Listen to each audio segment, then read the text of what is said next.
अच्छा जी, बेटा हम स्टार्ट करते हैं from the chemical energetics. Chemical energetics से इसके अंदर बेटा एक जो चीज है कि आपको इसमें सारी डेफिनेशंस याद करनी है। पहली चीज आपको इसमें ये समझनी है कि रिएक्शन एक्सोथर्मिक है या एंडोथर्मिक है। ठीक है, एक्सोथर्मिक रिएक्शन में हीट एनर्जी क्या होगी, रिलीज होगी, और एंडोथर्मिक रिएक्शन में हीट एनर्जी एब्जॉर्ब होगी। तो पहले तो आपको इसमें डिफरेंस करना है कि एक्सोथर्मिक रिएक्शंस और जो एंडोथर्मिक रिएक्शन है उनमें क्या डिफरेंस है। अच्छा, कौन से एक्सोथर्मिक रिएक्शन है ये भी आपको पता होना चाहिए। जितने भी कंबस्शन रिएक्शन है, एक्सोथर्मिक मीन इन जिसमें हीट एनर्जी रिलीज हो रही है, तो all combustion reactions are exothermic. Reaction of lime with water ये एक्सोथर्मिक होगा। इसी तरीके से बेटा जो रिस्पायरेशन है, रिस्पायरेशन दिस इज एक्सोथर्मिक। इसी तरीके से जो एसिड अल्कली रिएक्शन है, एसिड अल्कली मतलब एसिड और मेटल हाइड्रोक्साइड, ये एक्सोथर्मिक रिएक्शन है। एंडोथर्मिक रिएक्शन जो कि हमेशा एंडोथर्मिक होंगे वो कौन से हैं, इसमें ऑल डिकम्पोजिशन रिएक्शन, जितने भी डिकम्पोजिशन रिएक्शन होते हैं, जिस तरह आप कैल्शियम कार्बोनेट को तोड़ रहे हैं, मैग्नीशियम नाइट्रेट को डिकम्पोज कर रहे हैं, तो ये सब के सब क्या होंगे, एंडोथर्मिक रिएक्शन होंगे। ठीक है, इसी तरीके से जो फोटोसिंथेसिस है ये आपका बेटा एंडोथर्मिक रिएक्शन है। अच्छा, इस तरह और भी बहुत सारे हैं बेटा, इस तरह नाइट्रोजन प्लस ऑक्सीजन जो है वो आपका एंडोथर्मिक रिएक्शन है। इनमें अगर आप इनकी डायग्राम देखें तो एक्सोथर्मिक रिएक्शन के अंदर जो आपके रिएक्टेंट्स होंगे वो मोर एनर्जेटिक होंगे। ये एनर्जी होती है, इधर नीचे होता है पाथ ऑफ रिएक्शन, और ये आपके बेटा प्रोडक्ट होते हैं। और यहां से यहां तक का जो गैप होता है, ये जो डिस्टेंस है, that is the activation energy. और ये रिएक्टेंट और प्रोडक्ट के दरमियान जो डिफरेंस आ रहा है दैट इज डेल्टा एच। और जो एंडोथर्मिक रिएक्शन के लिए बेटा आप ग्राफ बनाएंगे, एंडोथर्मिक के लिए वो इस तरीके से होगा कि रिएक्टेंट्स आर लेस एनर्जेटिक और ये हीट को एब्जॉर्ब करेंगे तो प्रोडक्ट बनेगा, और जो एक्टिवेशन एनर्जी है वो यहां से बेटा जा रहा है, और ये आपका डेल्टा एच होगा। ठीक है, बाज दफा वो कहते हैं बैक आप रिवर्सिबल रिएक्शन के लिए पूछ रहा होता है आपसे। फॉर एग्जाम्पल बेटा आपके पास है N2 plus 3H2, it gives 2 moles of ammonia. ठीक है, इसके लिए जी हम यहाँ पर ये एनर्जी है, और ये बेटा इस साइड पर पाथ ऑफ रिएक्शन है, और यहाँ पर N2 और ये 3H2 और ये अमोनिया बन रहा है। अगर बेटा फॉरवर्ड रिएक्शन की बात की जाए ना, तो this is the activation energy and this is the delta H. और अगर बैकवर्ड रिएक्शन की बात की जाए तो बैकवर्ड रिएक्शन का मतलब है अमोनिया इसमें जा रहा है, राइट। अब जब अमोनिया इसमें जाएगा तो अब आपकी एक्टिवेशन एनर्जी जो मैं रेड कलर से शो कर रहा हूँ ये बैकवर्ड रिएक्शन के लिए जी, इसके लिए जी बैकवर्ड रिएक्शन के लिए this is your activation energy. और बैकवर्ड रिएक्शन के लिए बेटा जो आपका डेल्टा एच होगा वो ये आएगा इस तरीके से। ठीक है, तो आपको रिवर्सिबल और फॉरवर्ड और बैकवर्ड किसी भी उसमें वो पूछ सकता है कि आप इसको लेबल करें। अच्छा, और आपको पता है अगर कैटलिस्ट डाल देंगे फिर क्या होगा बेटा, कैटलिस्ट डालेंगे तो ये एक्टिवेशन एनर्जी को जो है, ये catalyst creates a new path having lower activation energy.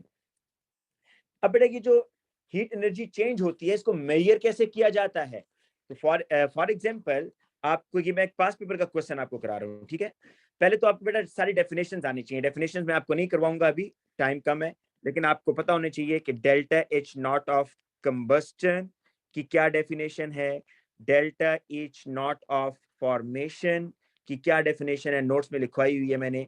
Delta H naught of solution की क्या डेफिनेशन है, delta H naught of neutralization की क्या डेफिनेशन है, delta H naught of atomization ये बेटा क्या है, इसी तरीके से delta H naught of reaction इसकी डेफिनेशन आनी चाहिए, and delta H naught of hydration of anhydrous salt. और भी बेटा अगर आप नोट्स ओपन करेंगे तो आपको नजर आ जाएगी, वैसे 7 डेफिनेशंस आपके सिलेबस में है। ठीक है, अब जो क्वेश्चन वो आपसे पूछेगा इसमें, और जो फॉर्मूला एक बेटा यूज होता है, 2 फॉर्मूला इसमें यूज होते हैं।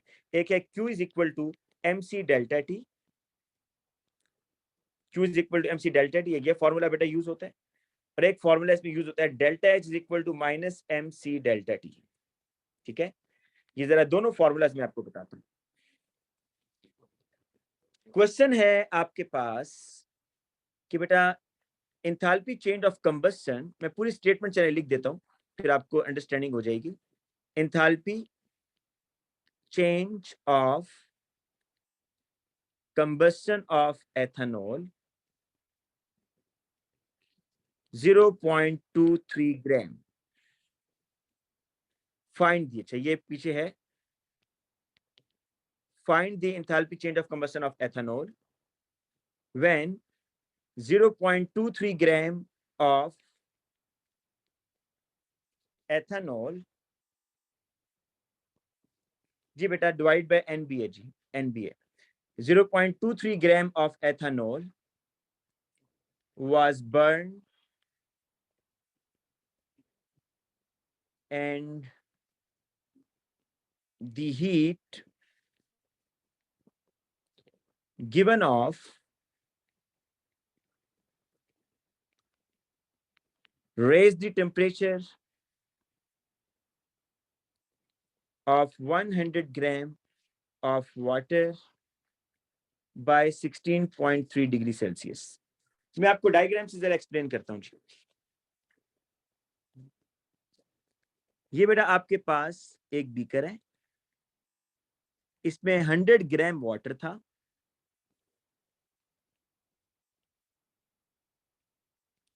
इसमें एथेनॉल था, और ये बेटा आप इस एथेनॉल को बर्न कर रहे हैं तो वाटर का टेम्परेचर राइज हुआ। कितना राइज हुआ? जो डिफरेंस इन टेम्परेचर है दैट इज 16.3। ठीक है, आपने ये बताना है एंथैल्पी चेंज ऑफ कंबस्शन। अब वो एग्जामिनर आपको खुद पहले कहता है कि आप पहले क्यू निकालें जिसकी यूनिट जूल्स होगी, और फिर आप डेल्टा एच निकालें जिसकी यूनिट है किलो जूल्स पर मोल। ठीक है, ये आपको एग्जामिनर खुद बताएगा, पहले क्यू फाइंड आउट करें। तो क्यू बेटा कैसे फाइंड आउट करेंगे, जरा फॉर्मूला देखें। Q is equal to MC delta T. याद रखिएगा इस फॉर्मूला के अंदर हमारे सिलेबस में बेटा वो आपसे जब भी पूछेगा तो M would be mass of water, C is the specific heat capacity of water and delta T is the change in temperature of water। तो Q आपने फाइंड आउट करना है कि कितनी एनर्जी जो है ना वाटर ने एब्जॉर्ब की है।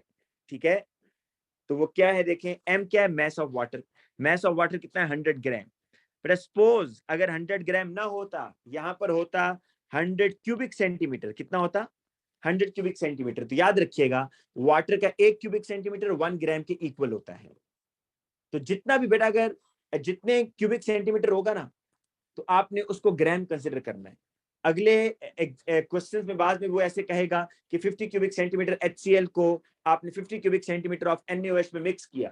तो बेसिकली ये दोनों सॉल्यूशन वाटर में बनाए होंगे ना आपने, तो 50 प्लस 50 कितना होता है, 100। तो आप उसका मैस कितना लेंगे, 100 ग्राम। तो जितना वॉल्यूम होगा वो असल में आपका मैस होगा, क्योंकि वाटर की जो डेंसिटी होती है वो 1 होती है, मतलब 1 cubic centimetre is equal to 1 gram. तो बेटा यहाँ पर तो उसने आपको डायरेक्टली मैस ही बताया हुआ है। तो मैस ऑफ वाटर 100 है। Specific heat capacity of water, ये बेटा आपको डाटा बुकलेट जो आखिर में उसने पेस्ट की होगी एक ही पेज पर वैल्यूज वो लिखी होंगी 4.18 या 4.2। और delta T is the change in temperature. वैसे तो बेटा ये केल्विन में होना चाहिए, ठीक है, लेकिन जो डिफरेंस होता है ना, डिफरेंस उससे फर्क नहीं पड़ता आप उसको केल्विन में करें या ना करें, वो सेम ही रहता है। तो ये डिफरेंस इन टेम्परेचर जो है 16.3, ये बेटा आप यहां पर लगा देंगे 16.3। आपको ये बात मेरी बेटा समझनी है, मैंने आपको ये कहा है कि जो डिफरेंस होता है ना, डिफरेंस इन टेम्परेचर, वो मैटर नहीं करता कि आप उसका यूनिट चेंज करें या ना करें। अगर ये बात समझ नहीं आ रही कि सपोज इनिशियल टेम्परेचर किसी का है 100 डिग्री, फाइनल टेम्परेचर है 150 डिग्री, आप कहते हैं जी मैंने केल्विन में करना है, तो ठीक है, प्लस 273, इसका डिफरेंस कितना आ रहा है वैसे, अगर आप इसका डिफरेंस देखें तो 50 डिग्री आ रहा है ना। अगर आप केल्विन में करना चाहते हैं प्लस 273 प्लस 273, तो इसको ऐड करके करेंगे तब भी डिफरेंस 50 ही आएगा। ठीक है, तो डिफरेंस आपका सेम रहता है। अच्छा, अब बेटा देखिए आप इसको अगर मल्टीप्लाई कर दें, मल्टीप्लाई करें इसको आप अगर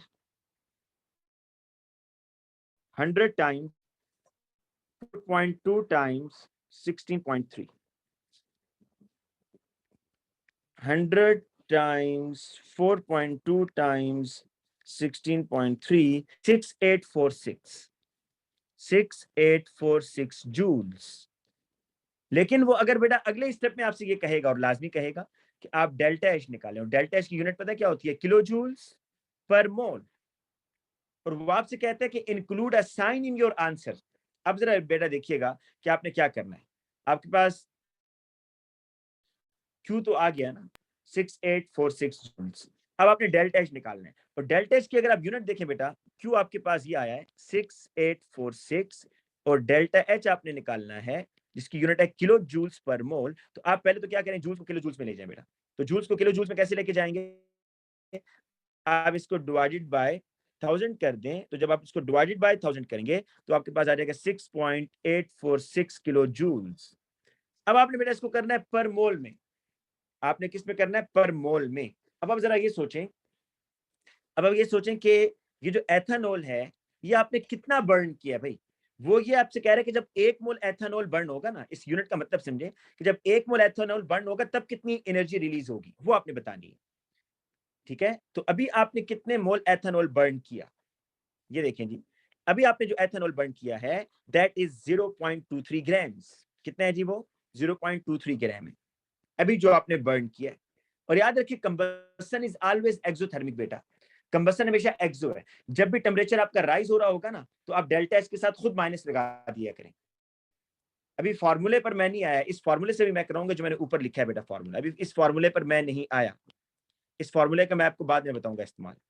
लेकिन अभी आपको एक जनरल बात ये बता रहा हूं कि जब भी टेम्परेचर राइज होगा तो आप माइनस का साइन खुद लगाएंगे। अब जरा देखें कि एथेनॉल कितने ग्राम बर्न हुआ है जी? 0.23 ग्राम। तो यहां जरा मोल्स निकालें ना, moles of ethanol 0.23 gram divided by 46। 46 क्या होता है जी? एथेनॉल का एमआर होता है। तो 0.23 डिवाइडेड बाय 46 तो ये आ रहा है 0.005। तो मैं यहां पर एक स्टेटमेंट बेटा लिखता हूं कि 0.005 moles of ethanol produces 6.846 kilojoules energy। बेटा 0.005 ना, एथेनॉल इतने किलो जूल्स एनर्जी रिलीज कर रहे हैं।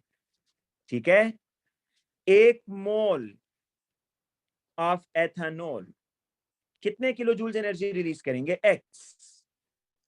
तो यहां से बेटा आप एक्स की वैल्यू निकालेंगे।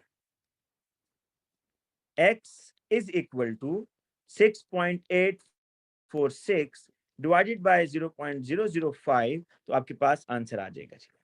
तो 6.846 डिवाइडेड बाय 0.005, तो आपके पास आएगा बेटा 1369.2 माइनस आपने अब खुद लगाना है 1369.2।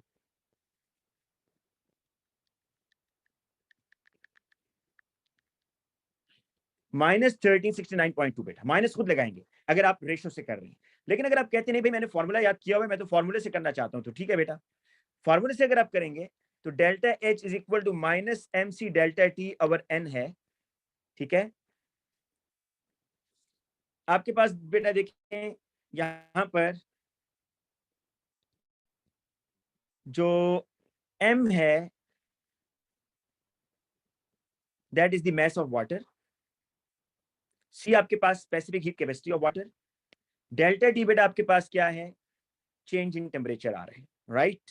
तो जरा देखिएगा delta H is equal to minus M क्या है? Mass of water. Mass of water कितना था जी आपके पास? 100, specific heat capacity 4.2, change in temperature बेटा कितना आ रहा था आपके पास? 16.3 डिवाइडेड बाय एन कीजिएगा। एन कितने मोल्स से बेटा? कितने मोल्स आपने एथेनॉल के बर्न किए? ये एन वो है, एन का मतलब है आपने एथेनॉल कितना मोल बर्न किया? 0.005। अब जो आप आंसर निकालेंगे वो आपके पास आएगा जूल्स, जूल्स पर मोल में, किलो जूल्स में नहीं आएगा अभी। ठीक है, तो 100 इंटू 4.2 इंटू 16.3 डिवाइडेड बाय 0.005, तो ये आ रहा है बेटा 1369 जूल्स पर मोल, क्योंकि आपने देखे पर मोल से डिवाइड कर दिया। और अगर आप किलो जूल्स में आपने निकालना है, आपको पता है कि उसकी यूनिट जूल्स पर मोल होती है, तो आप डिवाइडेड बाय 1000 कर देंगे बेटा। तो बात वही है, तो आपसे जब भी वो ये कहेगा ना कि आपने डेल्टा एच भी निकालना है, तो बेटा आपने ये देखना होगा कि जो आपका फ्यूल है वो कितने मोल आपने लिए है और उस फ्यूल ने कितनी एनर्जी रिलीज किया और एक मोल कितनी एनर्जी को रिलीज करवाएगा। तो इस तरीके से आपने ये करना है, ठीक है। अच्छा, बाज दफा ना बेटा, बाज दफा इस तरह होगा कि एंडोथर्मिक रिएक्शन होगा। सपोज वो कहेगा जी कि इनिशियल टेम्परेचर था 15 डिग्री और आपने कोई रिएक्शन किया और जो फाइनल टेम्परेचर था ना वो कितना हो गया बेटा, वो हो गया 10 डिग्री। तो टेम्परेचर ड्रॉप हो रहा है ना, टेम्परेचर क्या हो रहा है, ड्रॉप हो रहा है। तो अब आपके पास आंसर क्या आएगा भाई, जो चेंज इन टेम्परेचर है डेल्टा टी कितना होगा, फाइनल माइनस इनिशियल होता है ना, फाइनल माइनस इनिशियल। तो कितना आएगा, delta T is equal to 10 माइनस 15 is equal to -5 degree Celsius. ये डिफरेंस आ रहा है ना।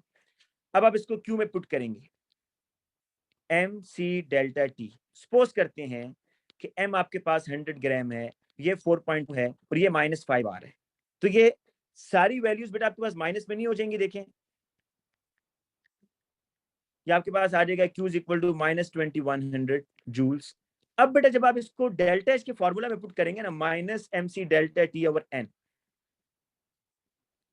या अच्छा सॉरी आप इसको ऐसे कर सकते हैं बेटा, -q ओवर एन, सॉरी आपको सारा करने की जरूरत नहीं है, -q ओवर एन करें बेटा, जो मैंने ऊपर कराया ना -mc delta T over N, आप उसको ऐसे भी कर सकते हैं -q ओवर एन।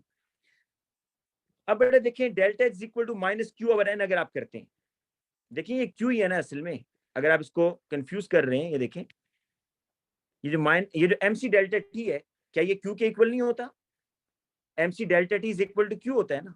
तो मैं लिख सकता हूँ ना यहाँ पर कि delta is equal to -q over N, क्योंकि q का मतलब होता है mc डेल्टा टी। बेटा जब आप ये -q, ये जो q की वैल्यू है ये इस फॉर्मूला में पुट करेंगे तो ये ऑटोमेटिकली प्लस में आ जाएगा या नहीं आएगा, मैं सिर्फ ये बताना चाह रहा हूँ। प्लस में हो जाएगा ना, तो आपका रिएक्शन ऑटोमेटिकली एंडोथर्मिक हो जाएगा। बेटा ये चीज बड़ी मैटर करती है, आपने इसको अंडरस्टैंड करना है कि जब भी आपको डिफरेंस इन टेम्परेचर निकालना होगा तो फाइनल माइनस इनिशियल करेंगे, ठीक है। तो अगर आपका टेम्परेचर नेगेटिव में आ रहा है तो घबराने की जरूरत नहीं है, आप इसको Q is equal to mc delta T में पुट करें, माइनस के साथ आपका आंसर आ गया, तो delta H is equal to -q over N, या जो मैंने पहले बताया था -mc delta T over N, वो बेसिकली मैंने Q को ओपन किया हुआ बेटा, Q को ओपन किया हुआ था, ठीक है। तो ये माइनस फॉर्मूले का एज इट इज है। इस माइनस का फायदा पता है क्या होता है कि अगर रिएक्शन एक्सोथर्मिक है तो आपको साइन खुद नहीं लगाना पड़ेगा। अगर रिएक्शन एक्सोथर्मिक है तो आपका आंसर नेगेटिव में आएगा, और अगर रिएक्शन एंडोथर्मिक है तो आपका रिएक्शन जो डेल्टा एच की वैल्यू है वो ऑटोमेटिकली पॉजिटिव में आ जाएगी। ये बात बेटा मैंने आपको डिटेल से पहले भी कराई है, ठीक है। अब बेटा आगे चलते हैं हेस साइकिल की तरफ, कि आपको हेस साइकिल कैसे बनानी। अच्छा, एक तो आपको हेस हेस लॉ की ना बेटा डेफिनेशन आनी चाहिए, क्योंकि वो डेफिनेशन जो है ये बार बार आपसे पूछता है कि आप हेस लॉ को डिफाइन करें, व्हाट इज हेस लॉ, ठीक है जी। एक तो आपको उसकी डेफिनेशन बेटा आनी चाहिए हेस लॉ की, मैं भी आपको चलें लिखवा भी देता हूँ कि हेस लॉ की जो डेफिनेशन है वो आप क्या लिख कर आएंगे, क्योंकि एग्जाम में जो आप डेफिनेशन लिखते हैं बेटा उसके आपको मार्क्स नहीं मिलेंगे। हेस लॉ की डेफिनेशन ये है कि overall enthalpy change, overall enthalpy change is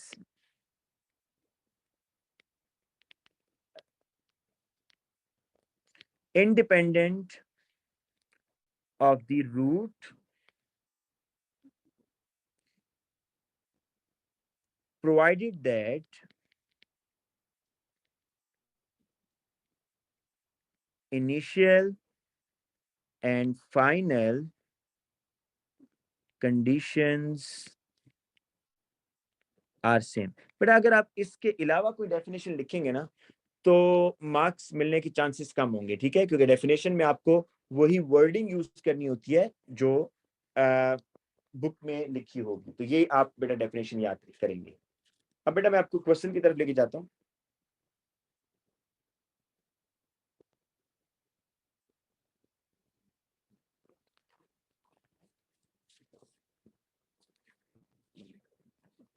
अच्छा, इस तरह के क्वेश्चन ना बड़ा एक तो क्वेश्चन बड़े सिंपल से हैं जिसमें फॉर्मेशन गिवन होगा, नीचे आप एलिमेंट्स लिखेंगे, तमाम एरोज ऊपर ऊपर लगा देंगे, वो तो नहीं है। लेकिन आपको ये क्वेश्चन मुश्किल लगते हैं जिसमें वो कहता है कि कैलकुलेट दी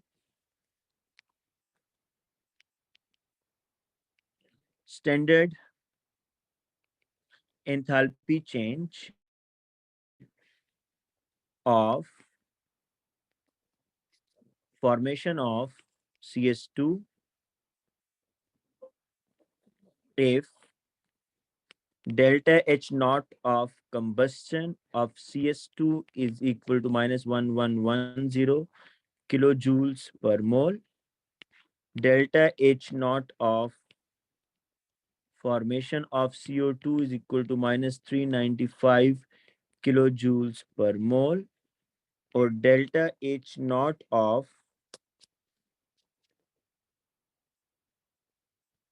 बेटा ये फॉर्मेशन है, ठीक है, और delta H naught of formation of SO2 is equal to minus 298 kilojoules पर मोल। देखिए इस क्वेश्चन में क्या प्रॉब्लम है, इस क्वेश्चन में प्रॉब्लम ये है कि आपके पास जो गिवन डाटा है वो मिक्सचर है। आपको अक्सर ऐसे क्वेश्चन दिए जाते हैं जिसमें या तो सारे फॉर्मेशंस गिवन होते हैं या फिर सारे कंबस्टन होते हैं।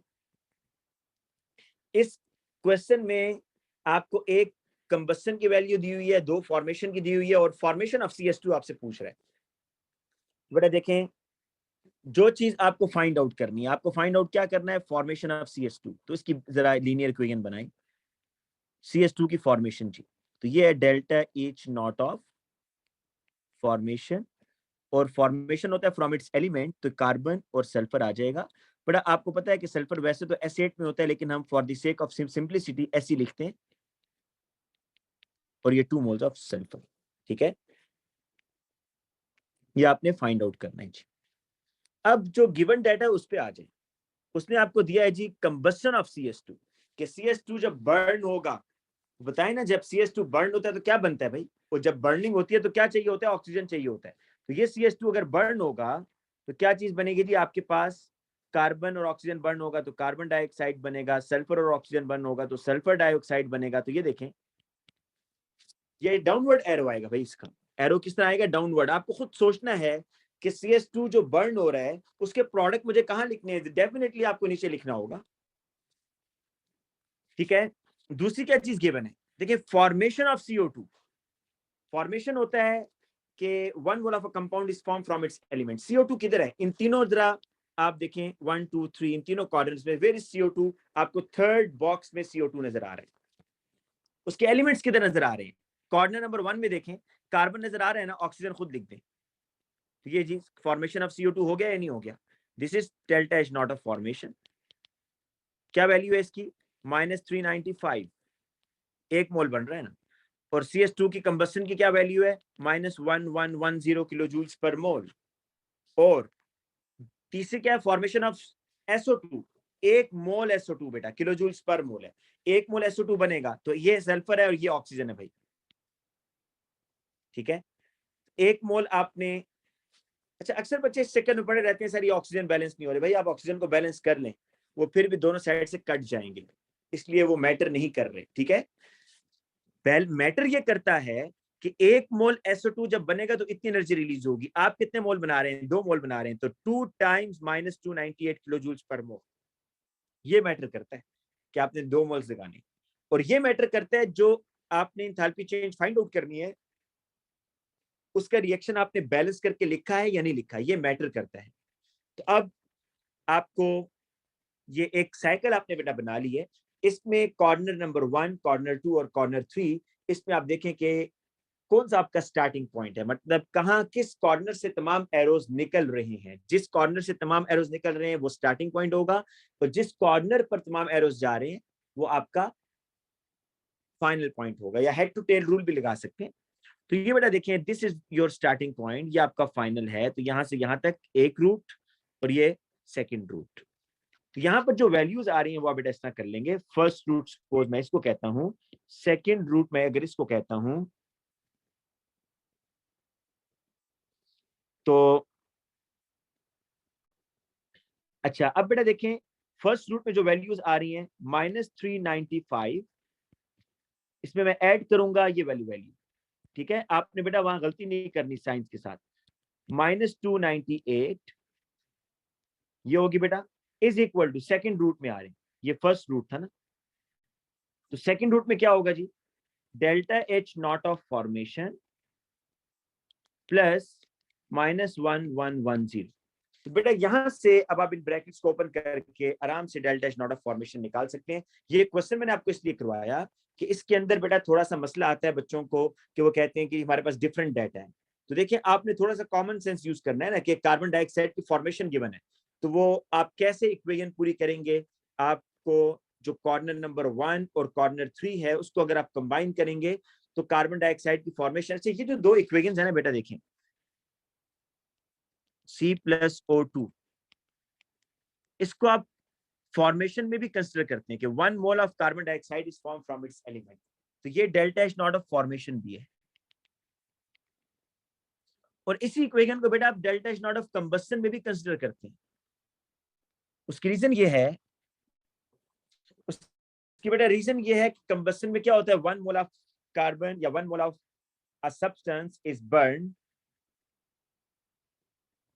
1 मोल। बेटा बहुत सारे मेथड होते हैं जोहा, आप किसी और मेथड से बनाना चाहती हैं साइकिल तो बन सकते हैं। ये लाजमी नहीं है कि जोन सी एनर्जी चेंज आपने फाइंड आउट करनी है उसकी लीनियर इक्वेशन बनाए, आप CS2 की कंबस्शन करवा सकती हैं, ठीक है। तो ये साइकिल बनाने के बहुत सारे रूट हैं, मैंने अलबत्ता ये रूट रखा हुआ है कि जोन सी एनर्जी चेंज फाइंड आउट करनी होती है, बेटा जोन सी एनर्जी चेंज फाइंड आउट करनी होती है, मैं इसको ऐसे रखता हूँ ऐसे, ठीक है। और जो गिवन डाटा होता है उसको मैं नीचे रखता हूँ। आपको अगर कोई और रूट बनाना है तो वो भी बन जाएगा। अच्छा बेटा इसी तरीके से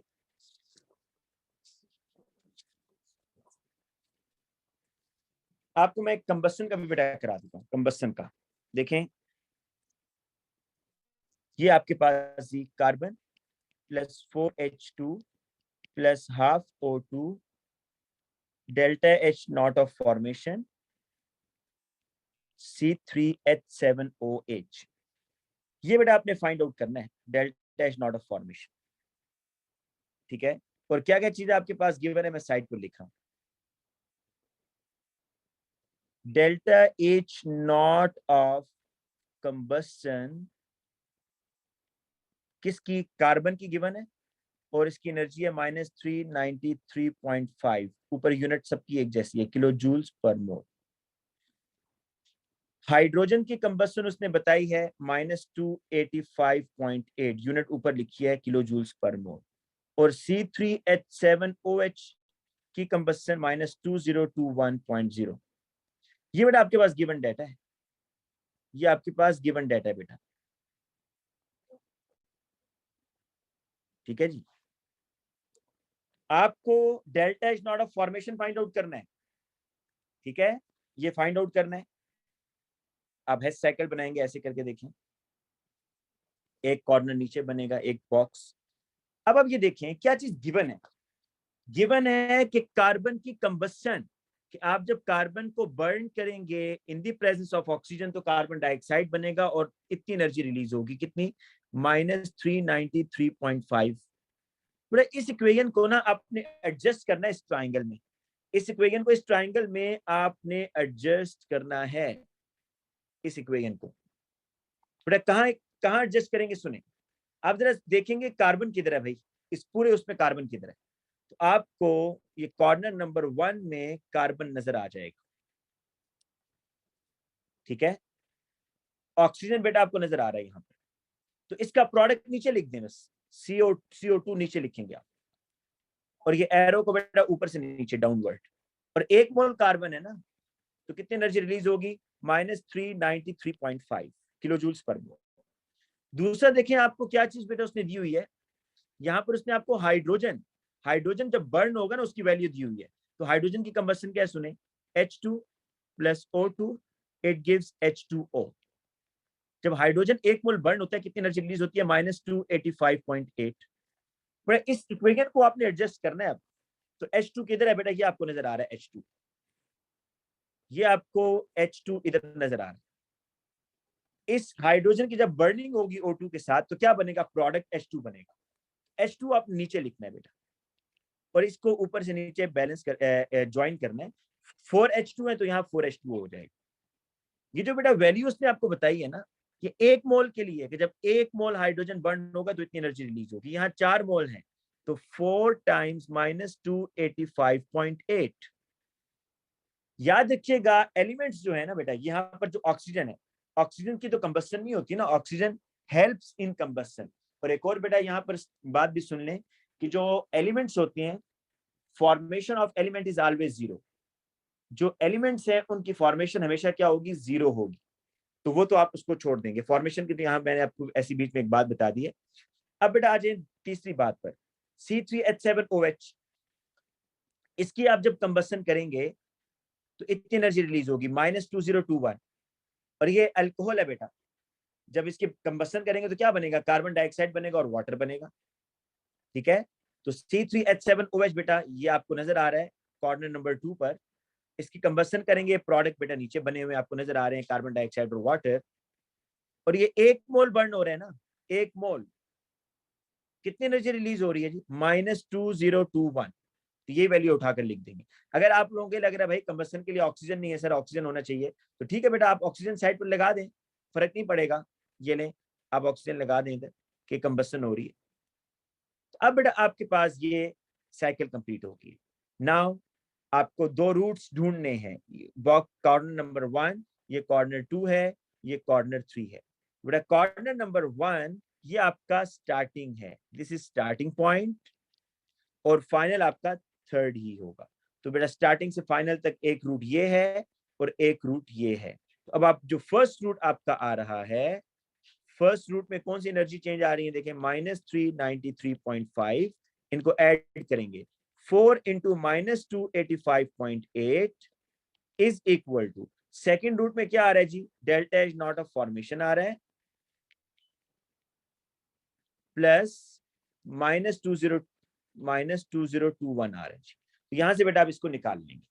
ठीक है, तीसरी तरह के बेटा जो क्वेश्चन आपको आ सकते हैं एग्जाम में वो है, अच्छा मैंने आपके इसमें सोल्यूशन वाला नहीं कराया बेटा, एक सोल्यूशन वाला बड़ा ट्रिकी क्वेश्चन है, वो आप लोग खुद करेंगे लाजमी, आपके टॉपिकल में है, पेज नंबर नोट कर लें 207, पेज नंबर 207, या अगर पेज नंबर आगे पीछे हो तो आप बेटा देखिएगा, इसमें जो आपका इंथैल्पी चेंज वाला टॉपिक है उसमें क्वेश्चन है जिसमें वो मैग्नीशियम सल्फेट की delta H naught of solution आपसे पूछ रहा है। ठीक है, तो ये लाजमी कीजिएगा क्वेश्चन।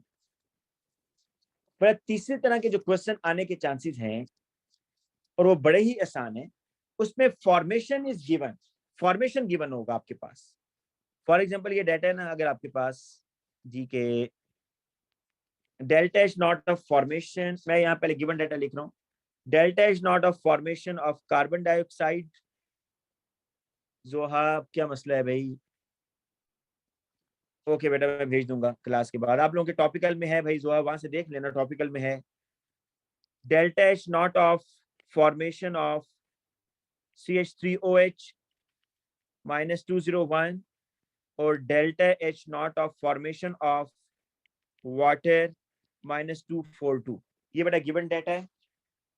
और आपने करना क्या है, आपको रिएक्शन एक दिया हुआ है CO2 + 3H2, it gives CH3OH + H2O।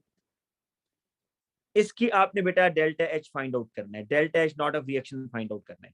और ऊपर वाला डाटा आपके पास गिवन है, सबकी यूनिट्स किलो जूल्स पर मोल में आ रहे हैं।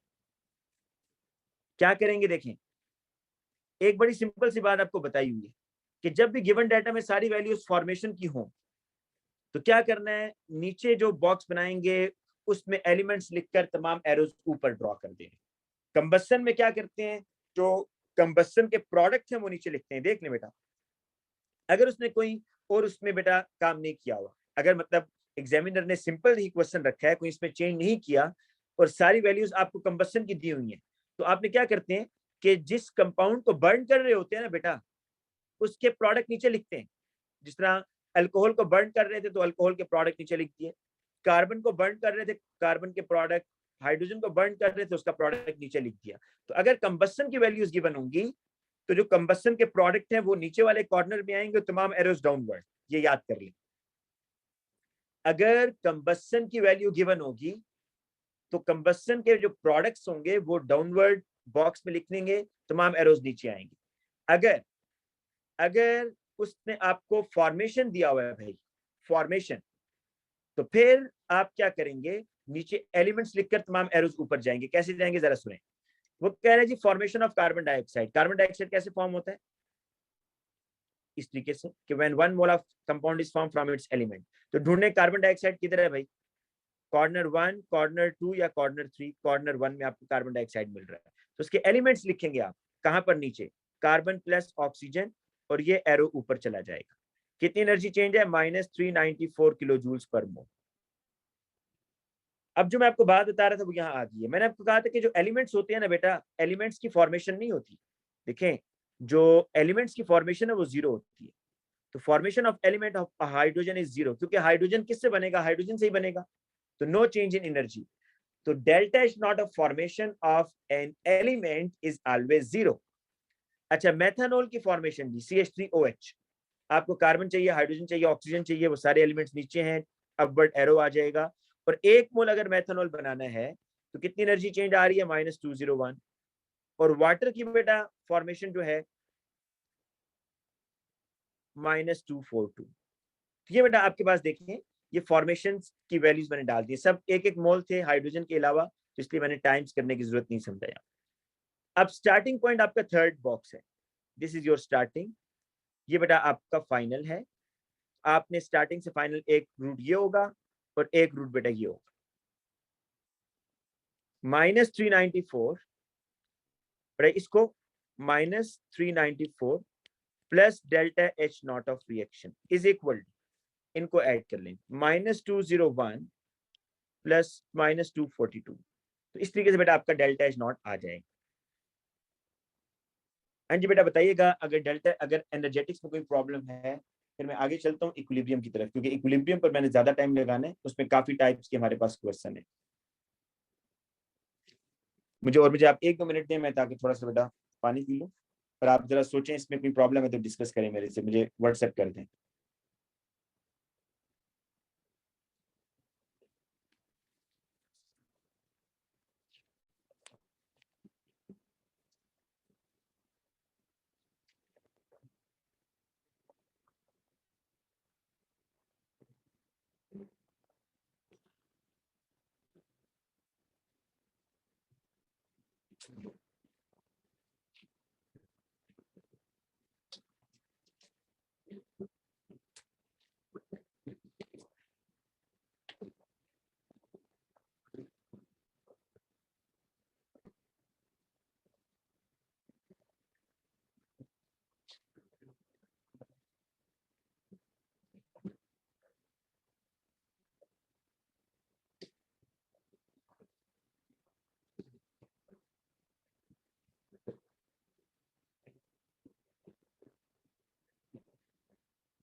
अच्छा बेटा, हम अब स्टार्ट करते हैं इक्विलिब्रियम। मैं जरा आपकी मैसेज 1 मिनट देख लूं कि आप लोगों को कहाँ पे। ओके बेटा ठीक है, मुझे बॉन्ड एनर्जी का इन्हें याद करा दिया आइमा ने, बॉन्ड एनर्जी मैं करा देता हूँ। अच्छा, बॉन्ड एनर्जी में बेटा 2 तरीके हैं, या तो आप हेस साइकिल यूज करें या आप फिर यूज करें उसमें फॉर्मूला। ठीक है, मैं आपको यहाँ पर बॉन्ड एनर्जी का एक क्वेश्चन बेटा पहले करवा दूं।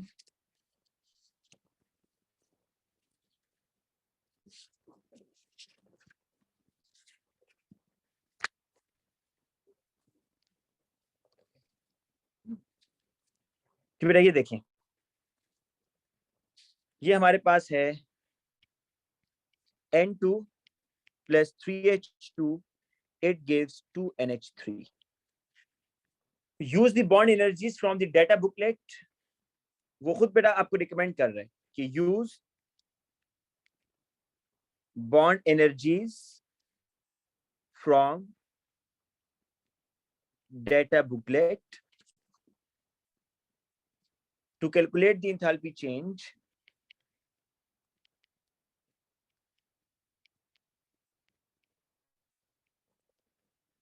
to calculate the enthalpy change of reaction for the Haber's process.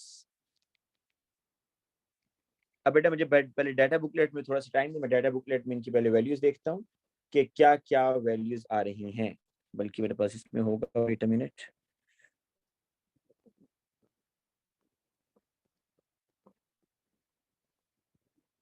ये वाला डाटा बुकलेट आ गया भाई, इसमें हम वैल्यूज जल्दी से देखते हैं।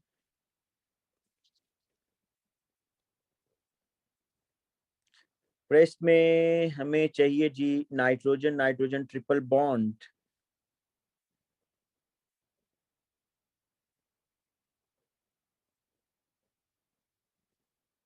यहाँ पर है जी, देखें N2H2 और NH की भी यहाँ पर है, हमें मिल जाएगी। नहीं, NH की नहीं है इधर, ये बड़ा NH की इस पेज पे। बेटा मैं यहाँ इसकी पिक्चर ले रहा हूँ, मैं भी आगे लिख देता हूँ यहाँ पर, ठीक है। ये देखिए हमारे पास जो बेटा वैल्यूज आ रही है बॉन्ड एनर्जी, मैं आपके सामने लिख देता हूँ। बेटा नाइट्रोजन नाइट्रोजन ट्रिपल बॉन्ड को ब्रेक करने के लिए जो एनर्जी है दैट इज 944 किलो जूल्स पर मोल, यूनिट में बोल रहा हूँ। अच्छा, इसी तरीके से हाइड्रोजन हाइड्रोजन बॉन्ड को ब्रेक करने के लिए जो एनर्जी है दैट इज 436 किलो जूल्स पर मोल। और इसी तरीके से NH नाइट्रोजन हाइड्रोजन बॉन्ड को ब्रेक करने के लिए जो एनर्जी है that is nitrogen hydrogen bond के लिए जो है वो है 390। अब बेटा देखिएगा कैसे इसको करना है आपने, ठीक है। ये 436 है, पहले हेस साइकिल से कर देता हूँ। हेस साइकिल बेटा पहला काम आपने ये करना है कि जब भी आपने बॉन्ड एनर्जीज की बात करनी है तो आप डिस्प्लेड फॉर्मूला यूज करेंगे और जो कॉफिशिएंट है उसको 3 दफा लिखेंगे गलती से बचने के लिए।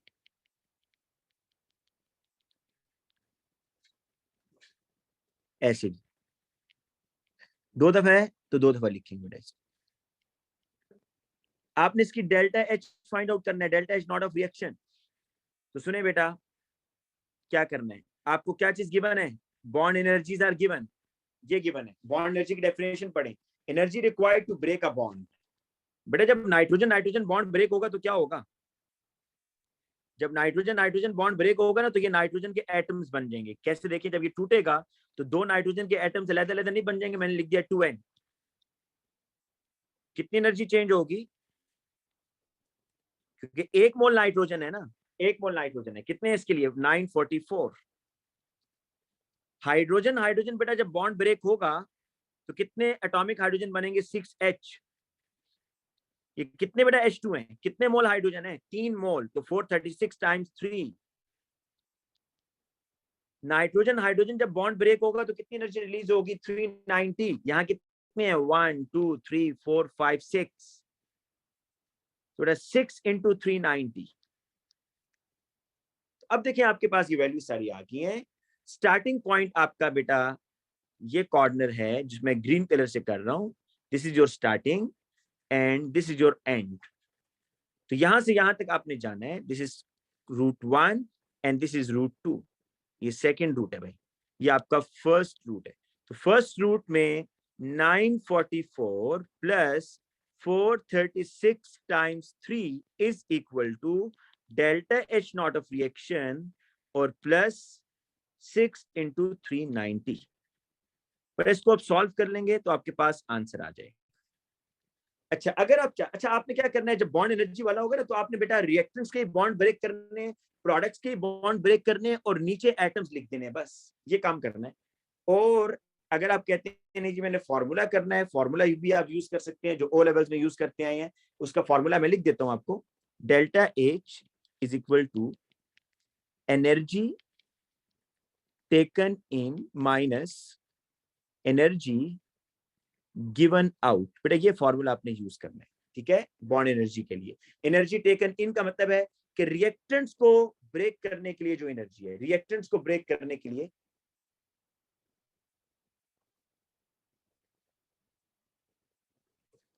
बेटा लेफ्ट साइड पर क्यों आएगा मनाल, ये आपका जो है ना, इसको मैं मार्क कर रहा हूं, ये स्टार्टिंग पॉइंट है, ये आपका एंड पॉइंट है भाई। तो आपने इससे, ये आपका फर्स्ट रूट बन रहा है, तो फर्स्ट रूट में क्या डेल्टा एच आ रहा है? फर्स्ट रूट में तो आपका 944 आ रहा है और 436 टाइम्स 3 आ रहा है। सेकंड रूट के अंदर आपका डेल्टा एच आ रहा है और 6 टाइम्स 390 आ रहा है। ठीक है, अब बेटा मैं आता हूँ नेक्स्ट चैप्टर की तरफ, that is the chemical equilibrium, जो कि बड़ा इंपॉर्टेंट है। मैं आपको भी बता रहा हूँ बेटा कि ये दो टॉपिक्स जो है ना, एनर्जेटिक्स, इक्विलिब्रियम, यहाँ से तो क्वेश्चन मस्ट है, आपको भी इस चीज का आइडिया है और आपने ये लाजमी बेटा मेरे इसके बाद Q is equal to M C delta T और डेल्टा एच, ये दो फॉर्मूलाज याद कीजिएगा। Q is equal to M C, अगर आप इस चक्कर में नहीं पढ़ना चाहते ना जिसके साइन हमें नहीं पता, तो Q is equal to M C delta T और delta H is equal to minus Q over N. अगर आप ये दूसरा वाला फॉर्मूला यूज करते हैं तो उससे फायदा क्या होता है, मैंने आपको पहले बता दिया है, इससे आपको साइन खुद से नहीं लगाना पड़ता। अगर एंडो होगा तो खुद ब खुद डेल्टा एच पॉजिटिव बनेगा, अगर एक्सो है तो खुद ब खुद डेल्टा एच नेगेटिव आ जाएगा। लेकिन अगर आप ये फॉर्मूला नहीं लगाते फिर आपको साइन खुद पुट करना पड़ता है कि अगर एक्सो होगा, टेम्परेचर बढ़ रहा है, तो आप माइनस का साइन खुद लगाते हैं। ठीक है, तो मैं आपको रिकमेंड करूंगा आप ये फॉर्मूला यूज कर लें, ये अच्छा फॉर्मूला है बेटा, इससे आप गलती नहीं करेंगे बिल्कुल भी। Q is equal to M C delta T और delta H is equal to minus Q over N. Minus फॉर्मूले का है, Q की वैल्यू बेटा ऊपर से आ रही होगी, N is the number of moles जो कि प्रैक्टिकल में यूज हुए हैं। जब भी आप Q को नंबर ऑफ मोल से डिवाइड करेंगे तो आपके पास पर मोल में आंसर आ जाएगा। ठीक है, और बाकी आपने इस चैप्टर में डेफिनेशन याद करनी है और हेस साइकिल सारे याद आपको आने चाहिए। अच्छा, अब बेटा नेक्स्ट आते हैं केमिकल इक्विलिब्रियम की तरफ। केमिकल इक्विलिब्रियम, पर केमिकल इक्विलिब्रियम में पहले तो आपको ये ग्राफ आने चाहिए कि केमिकल, आपको डेफिनेशन पता होनी चाहिए कि केमिकल इक्विलिब्रियम या डायनामिक इक्विलिब्रियम क्या होता है। अगर 2 मार्क्स की डेफिनेशन आएगी डायनामिक इक्विलिब्रियम की,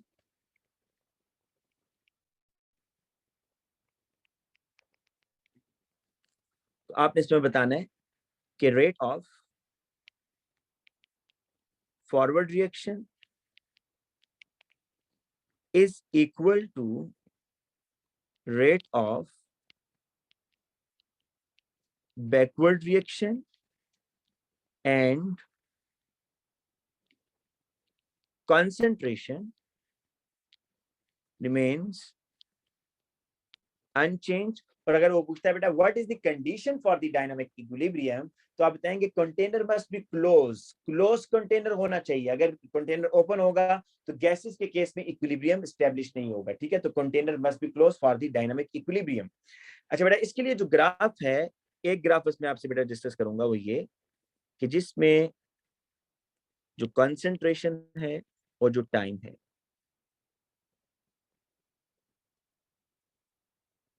ये रिएक्टेंट्स के लिए आ रहा है,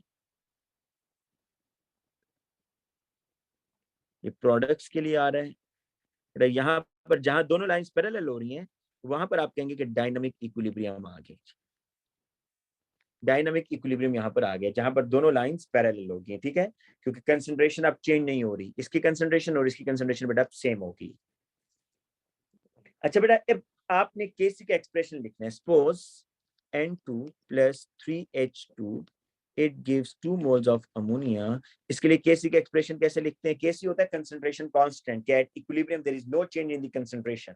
और केसी आपको बेटा क्या बताता है?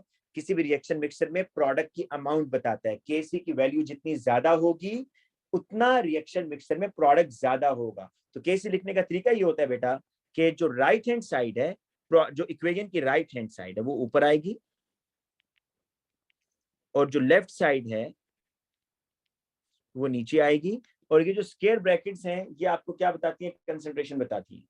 जी बेटा आइमा, क्या इसमें आपने पूछना है?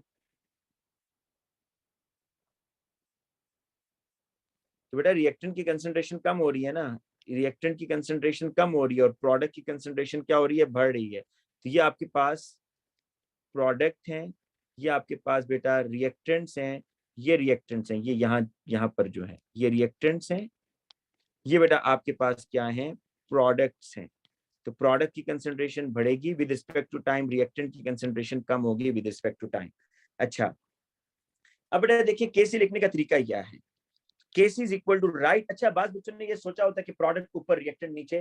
बेटा इससे बेस्ट ये है कि आप इक्वेशन की साइड्स याद कर लें कि राइट हैंड साइड हमेशा ऊपर आएगी, चाहे रिएक्शन फॉरवर्ड हो या बैकवर्ड हो। तो राइट हैंड साइड ये है, तो अमोनिया की स्क्वायर ब्रैकेट कंसंट्रेशन बता रहा है इन मोल पर क्यूबिक डेसीमीटर, और इसकी पावर 2 कर देंगे, और ये कंसंट्रेशन ऑफ नाइट्रोजन और कंसंट्रेशन ऑफ हाइड्रोजन का क्यूब। ठीक है, इस तरह यूनिट्स बेटा अगर आपने निकालनी है तो देखें ऊपर स्क्वायर ब्रैकेट कितनी दफा आ रही है, 2 दफा आ रही है, तो मोल पर क्यूबिक डेसीमीटर, और नीचे कितनी दफा आ रही है बेटा, मोल पर क्यूबिक डेसीमीटर 4 दफा। तो इसके स्क्वायर से बेटा ये 2 कैंसिल होगा, 2 बचा हुआ है अभी। ठीक है, तो ये 2 जब ऊपर आएगा, मतलब ये स्क्वायर से नीचे 4 है ना, ऊपर 2 है, तो भी 2 नीचे बचा हुआ है, ये ऐसे बन गया आपके पास 1 मोल पर क्यूबिक डेसीमीटर होल स्क्वायर।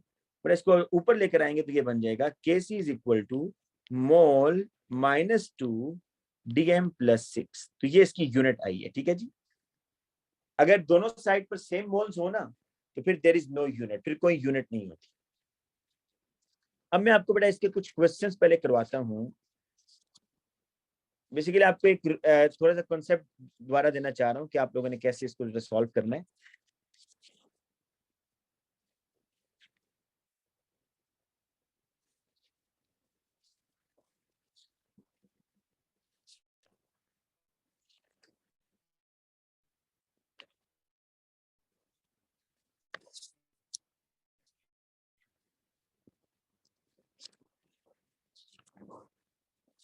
चलिए बेटा, इसके अंदर भी मैं आपको एक क्वेश्चन बताता हूँ। आपके जो टॉपिकल्स हैं, आपकी जो टॉपिकल्स हैं उसके अंदर बिल्कुल स्टार्ट में ही ना इक्विलिब्रियम में एक क्वेश्चन है जिसमें N2O4 और NO2 का है, और इसमें वो कह रहा है कि calculate in terms of n। जो मैंने आपको परसों पेपर भी ग्रुप में सेंड किया था, वो क्वेश्चन लाजमी सॉल्व कीजिएगा, काफी ट्रिकी है।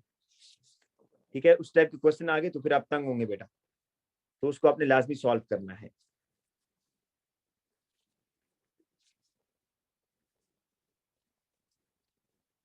अच्छा बेटा, पहले तो मैं आपसे यहाँ पर बताता हूँ आपको कि किस टाइप के क्वेश्चन आपको पूछेगा। मुझे असल में कोई ऐसा क्वेश्चन मिल जाए जिसमें केसी आपने फाइंड आउट करना है, तो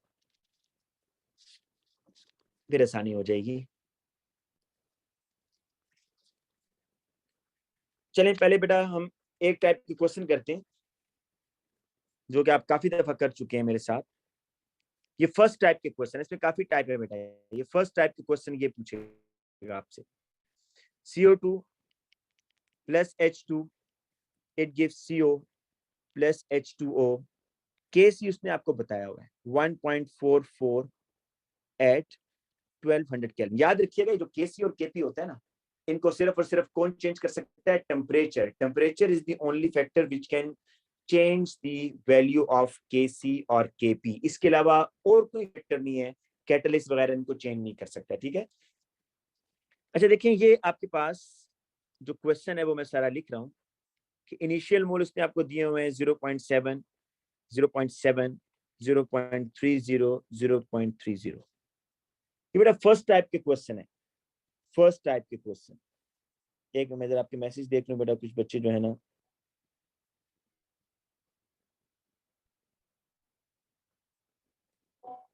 बेटा ये वही कर रहा हूँ मैं, ये वही क्वेश्चन बेटा करा रहा हूँ हाला। अब देखें इस टाइप के क्वेश्चन में क्या है कि उसने स्टार्टिंग में ही जो आपका कंटेनर था ना, उस कंटेनर में स्टार्टिंग में ही कार्बन डाइऑक्साइड भी डाल दिया, हाइड्रोजन भी डाल दिया, कार्बन मोनोऑक्साइड भी, और वाटर को भी मिक्स कर दिया। मतलब रिएक्टेंट और प्रोडक्ट उसने चारों डाल दिए, और फिर वो देख रहा है कि अब फर्दर रिएक्शन कितना, अब कितना CO बनेगा। इनिशियली उसने खुद इतना डाला हुआ है 0.3 मोल कार्बन मोनोऑक्साइड और 0.3 मोल वाटर उसने स्टार्टिंग में खुद डाला है। ठीक है, और अब वो फर्दर रिएक्शन करवाकर इनकी अमाउंट बढ़ाना चाह रहे हैं। क्वेश्चन आपसे क्या पूछ रहे हैं, आप लोग लिख लें स्टेटमेंट कि calculate the amount in moles, calculate the amount in moles of each substance present in the equilibrium mixture। Question पूछ रहा है कि calculate the amount in moles of each substance present in the equilibrium mixture. बेटा अब आपको देखें यहां पर यूज्ड मोल पहले निकालनी है। यूज्ड मोल मतलब आपको ये पता है ना कि जब भी कोई रिएक्शन होगा तो रिएक्टेंट्स यूज होंगे, और प्रोडक्ट्स बनेंगे। मतलब रिएक्टेंट्स कौन से हैं भाई इसमें? कार्बन डाइऑक्साइड और हाइड्रोजन, जो जाहिर बात है लेफ्ट साइड पर है, वो रिएक्टेंट है, उन्होंने यूज होने। कितना यूज होंगे कुछ नहीं बताया, तो हम इसलिए एज्यूम करेंगे कि एक्स मोल यूज हो रहे हैं भाई। बाद में यहाँ माइनस डाल देते हैं क्योंकि कम होंगे ना, कि 0.7 में से ना 0.7 में से कितना यूज हो रहा है? एक्स यूज हो रहा है, एक्स माइनस एक्स कर दिया कि 0.7 में से एक्स निकाल रहे हैं, एक्स यूज होगा। अच्छा रेशो क्या है जी इसमें कार्बन डाइऑक्साइड और हाइड्रोजन में? 1:1 है। तो अगर कार्बन डाइऑक्साइड एक्स मोल यूज हो रहा है out of 0.7 x mole use हो रहा है, तो वाटर हाइड्रोजन कितना यूज होगा? वो भी एक्स मोल यूज होगा, क्योंकि रेशो सेम है ना, 1:1 रेशो है। तो यहाँ पर बेटा एक्स मोल यूज होगा ही, ठीक है। अच्छा अब अगर आप रेशो देखें रिएक्टेंट और प्रोडक्ट की, वो क्या है? 1:1 रेशो, कि जितना रिएक्टेंट यूज होगा प्रोडक्ट उतना बनेगा। तो अगर कार्बन डाइऑक्साइड 1 मोल यूज हो रहा है तो कार्बन मोनोऑक्साइड 1 मोल बन रहा है। तो बेटा इसका मतलब ये हुआ कि ये बनेगा कितना कार्बन मोनोऑक्साइड? एक्स मोल बनेगा। तो इसको यूज मोल में तो मैं नहीं लिखूंगा, लेकिन आप अपने माइंड में रखिएगा यहाँ पर बेटा ये प्लस एक्स हो रहा है, ये प्लस एक्स हो रहा है, ये माइनस और ये माइनस। यूज मोल तो सिर्फ रिएक्टेंट्स के होते हैं, ठीक है। तो यहाँ पर प्लस होगा, ये आपने लिखना नहीं है वहां पर, क्योंकि मैंने जो ये कॉलम बनाया ये मैंने यूज मोल का बनाया हुआ ना। तो यूज मोल का मतलब है सिर्फ रिएक्टेंट्स के लिए। तो इक्विलिब्रियम मोल में क्या होगा देखिए, इक्विलिब्रियम मोल 0.7 माइनस एक्स। इस इनिशियल में से ना आप एक्स को माइनस करेंगे तो you will get the equilibrium mole. Equilibrium mole बेटा वो मोल होते हैं रिएक्टेंट्स के लिए। Equilibrium mole are those mole which are unreacted, जिन्होंने रिएक्शन नहीं किया। इसी तरीके से 0.7 माइनस एक्स। बेटा यहाँ इक्विलिब्रियम मोल कितने होंगे? अक्सर बच्चे जब हम आपसे एग्जाम में लेते हैं तो आप यहाँ पर सिर्फ प्लस एक्स लिख देते हैं। नहीं भाई, 0.3 पहले से बना हुआ था, उसके अंदर एक्स ऐड हुआ है, तो इक्विलिब्रियम मोल कितना होगा? 0.3 प्लस एक्स और 0.3 प्लस एक्स, ये होगा भाई इक्विलिब्रियम मोल। ये बात आपको अंडरस्टैंड करनी है, ठीक है। आप अगर यहाँ पर यूज मोल नहीं लिखना चाहते ना, तो बस फिर मैं ऐसे लिख देता हूँ प्लस एक्स और प्लस एक्स, कि ये बेटा माइनस हो रहा है और ये यहाँ पर ऐड हो रहा है। अगर तो होता ना 1:2, तो फिर बेटा आपको यहाँ अगर x कर रहा था माइनस एक्स, तो यहाँ पर मैंने 2x करना था अगर 1:2 होता। लेकिन यहाँ पर रेशो सेम है, इसलिए जितना माइनस करूंगा उतना ही प्लस करूंगा, ठीक है। ये काम करने के बाद अब आप देखेंगे उसने जो यहाँ क्वेश्चन में ना वॉल्यूम बताया हुआ दैट इज 1। तो कंसंट्रेशन बेटा कैसे निकलती है? कंसंट्रेशन निकालने के लिए आपको पता है जो मोल्स होते हैं ना उसको वॉल्यूम से डिवाइड करते हैं, मोल पर क्यूबिक डेसीमीटर। तो वॉल्यूम उसने बताया हुआ 1 क्यूबिक डेसीमीटर, तो उसके जब 1 से डिवाइड करेंगे बेटा आपके पास यही चीज आ जाएगी दोबारा।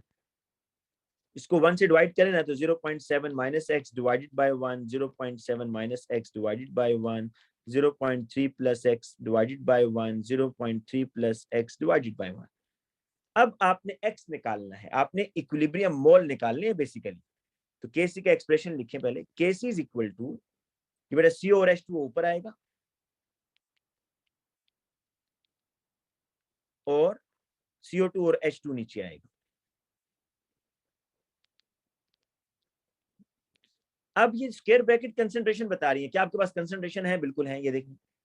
तो इनकी वैल्यूज पुट करें। केसी भी आपके पास है, केसी कितना है इस रिएक्शन के लिए? 1.44।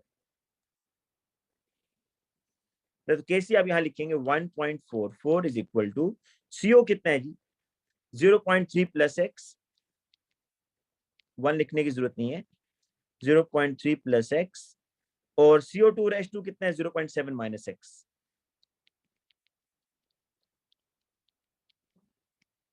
बट अब आप क्या करें, अक्सर बच्चे यहाँ पर ना कोई क्वाड्रेटिक इक्वेशन की तरफ चले जाते हैं। बेटा आपने इक्वेशन को यहाँ पर कंडेंस करना है, फैलाना नहीं है। तो इसका स्क्वायर ले लें, 0.3 प्लस एक्स का होल स्क्वायर और 0.7 माइनस एक्स का होल स्क्वायर। अब बेटा क्या करेंगे, इसका अंडर रूट ले लेंगे। अब मेरे पास कैलकुलेटर बेटा साइंटिफिक फिलहाल नहीं है यहाँ पर, तो आप जब इसका अंडर रूट लेंगे 1.44, तो ये आ जाएगा 0.3 प्लस एक्स और 0.7 माइनस एक्स। इस टाइप का बेटा आपके पास आ जाएगा, ठीक है। अब कोई बच्चा अगर मुझे बेटा मैसेज पे बता दे, या चले मैं, हाँ, अब बेटा जब आप इसका अंडर रूट लेंगे ना 1.44 का, तो क्या आएगा जी आंसर? कोई बच्चा बता सकता है मुझे? तो बताए, शाबाश।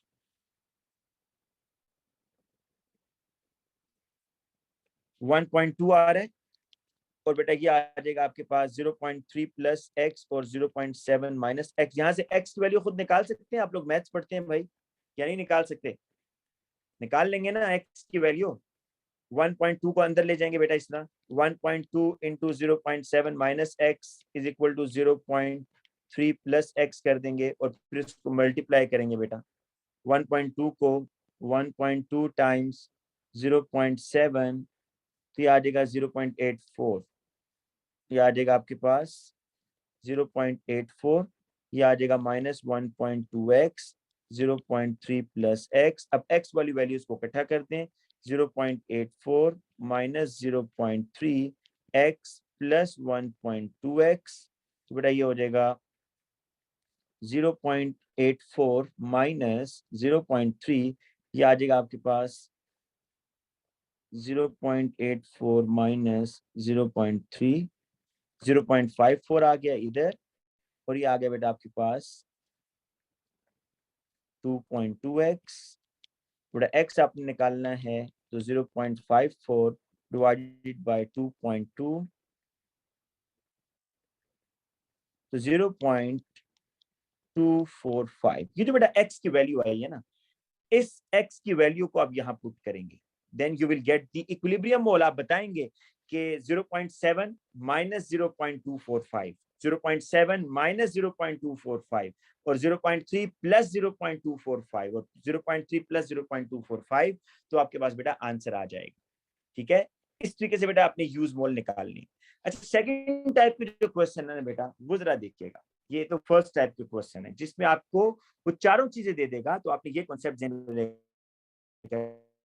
कराना है, माइनस एक्स और प्रोडक्ट के लिए प्लस एक्स।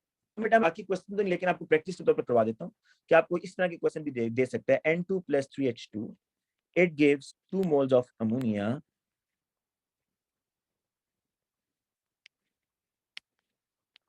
आपको ना ये टेबल आना चाहिए बेटा, इनिशियल मोल, यूज्ड मोल। अच्छा, ये यूज्ड मोल का मैं बनाता हूँ ना जो कॉलम, ये सिर्फ रिएक्टेंट्स के लिए होता है, प्रोडक्ट नहीं बेटा, प्रोडक्ट तो बन रहे थे। Use mole only for reactant, not for product. तो प्रोडक्ट को मैं पहले ही बेटा यहाँ पे ऐसे कर रहा हूँ कि इसके लिए नहीं है। अच्छा, फिर आता है बेटा इक्विलिब्रियम मोल। इक्विलिब्रियम मोल कैसे आता है, इनिशियल को माइनस यूज में से माइनस कर देंगे, और देन आता है बेटा कंसेंट्रेशन, जिसमें मोल को आप वॉल्यूम से डिवाइड करते हैं। बेटा अब उस इन क्वेश्चंस में क्या किया होता है देखिए, सपोज करते हैं जिसने ये मोल दिए हुए हैं 0.7 मोल इनिशियल, 0.7 मोल इसके भी दिए हुए हैं सपोज, और आपको किसी एक की इक्विलिब्रियम मोल बता देगा। आपको कहेगा जी अमोनिया के जो, या हाँ, अमोनिया के जो इक्विलिब्रियम मोल है ना वो बने हैं 0.004। बताएं जी अब बाकी से, और टोटल वॉल्यूम उसने आपको बताया 1, सपोज वॉल्यूम 1 ही है, 1 क्यूबिक डेसीमीटर। आपसे कहेगा जी कैसे निकालने आप, तो कैसे निकालेंगे सुने। आप ये देखें कि भाई अमोनिया के कितने मोल बने, ये इनिशियली जीरो था, अमोनिया इनिशियली जीरो था, लेकिन अमोनिया के इक्विलिब्रियम पर मोल कितने बने, 0.004। ठीक है, इतने मोल बने। अब आप देखेंगे कि इसके यूज कितने हुए होंगे भाई, ये मोल किसने बनाए हैं, ये जो मोल है ये बनाए किसने, डेफिनेटली रिएक्टेंट्स ने बनाए हैं, रिएक्टेंट्स ने रिएक्ट किया और ये मोल बनाए। तो अब आप जरा मोलर रेशियो रिलेट करें, अमोनिया में और नाइट्रोजन में कर लेते हैं, इसमें ज्यादा आसान है बैलेंस इसको करना, क्योंकि 2:1 है। अमोनिया और नाइट्रोजन में अगर आप मोलर रेशियो चेक करें 1:2 है, मतलब अगर 1 मोल नाइट्रोजन का यूज होगा तो अमोनिया के कितने बनेंगे, 2 मोल बनेंगे। ये अगर आप इसको रिवर्स पढ़ें कि अगर 2 मोल अमोनिया के बनते हैं तो नाइट्रोजन के कितने यूज होंगे, 1, उसका आधा यूज होगा। अगर 10 मोल अमोनिया के बनते हैं तो नाइट्रोजन के कितने यूज होंगे, 5। अगर 100 मोल अमोनिया के बन रहे हैं तो नाइट्रोजन के कितने यूज होंगे, 50। तो अमोनिया के कितने बन रहे हैं भाई यहाँ मोल, 0.004। तो नाइट्रोजन के कितने यूज होंगे, उसके आधा यूज होंगे। कितने यूज होंगे, आधा। तो 0.004 का हाफ करें, 0.002, इतने मोल यूज होंगे भाई नाइट्रोजन के। और इक्विलिब्रियम मोल पता है कैसे निकालते हैं, इक्विलिब्रियम मोल बेटा निकालते हैं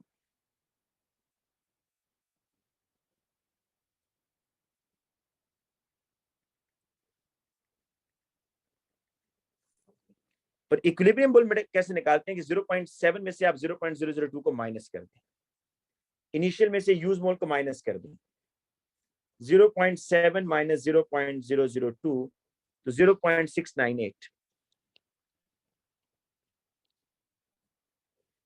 इसी तरीके से बेटा अब आपने कंसंट्रेशन जब निकालनी होगी ना, तो जितना वॉल्यूम उसने दिया होगा उससे डिवाइड कर देंगे। मैंने यहाँ पर जान के 1 रखा हुआ है, तो ये वैल्यू आपके पास आ जाएगी। लेकिन अगर 40 होगा या 2 होगा या 4 होगा तो आप डिवाइड बाय वो करेंगे। अच्छा बेटा आगे देखिए, हाइड्रोजन। हाइड्रोजन के कैसे निकालेंगे? ये जो यूज मोल आप निकालेंगे, ये बहुत काम की चीज है। अब जरा नाइट्रोजन और हाइड्रोजन में देखिए मोलर रेशियो क्या है। बेटा नाइट्रोजन और हाइड्रोजन में जो मोलर रेशियो 1:3 है, कि अगर 1 मोल नाइट्रोजन के यूज होगा तो हाइड्रोजन के 3 गुना ज्यादा यूज होंगे। अगर नाइट्रोजन के 10 हैं तो हाइड्रोजन के 30 यूज होंगे। अगर नाइट्रोजन के 100 मोल यूज हो रहे हैं तो हाइड्रोजन के 300 यूज होंगे। तो अगर बेटा नाइट्रोजन के 0.002 यूज हो रहे हैं तो हाइड्रोजन के कितने यूज होंगे? इसके 3 गुना ज्यादा कर दें भाई, इसके आप 3 टाइम बेटा ज्यादा कर देंगे तो कितना बन जाएगा? 0.006। इतने मोल यूज हो रहे हैं हाइड्रोजन के। ठीक है, अब इक्विलिब्रियम मोल कैसे निकालते हैं? जो इनिशियल मोल होते हैं उसमें से बेटा आप यूज मोल को माइनस करते हैं। तो 0.7 करें माइनस 0.006 करें, 0.7 माइनस 0.006 तो 0.694। और बेटा आपके पास देखें वॉल्यूम, क्योंकि मैंने 1 लिया हुआ है तो यही आ जाएगा। यहाँ पर भी बेटा वॉल्यूम 1 है तो 0.004।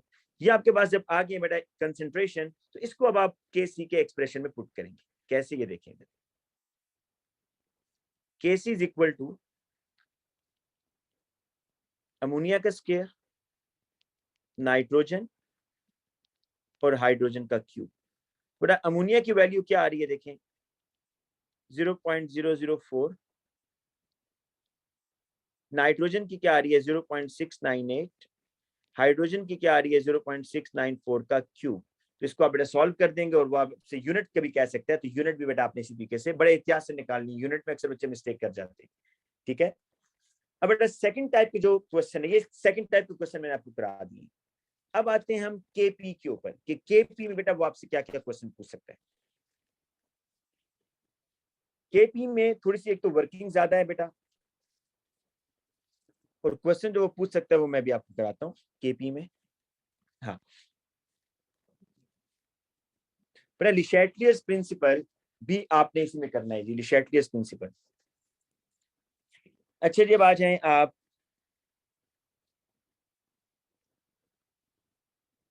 SO2 plus O2 it gives SO3।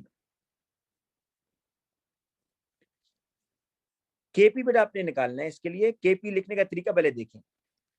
पहले तो बेटा एक चीज ये ध्यान में रख लें कि जो केपी या केसी होता है ना, ये दोनों इन, अच्छा केपी तो ओनली फॉर गैसेस है।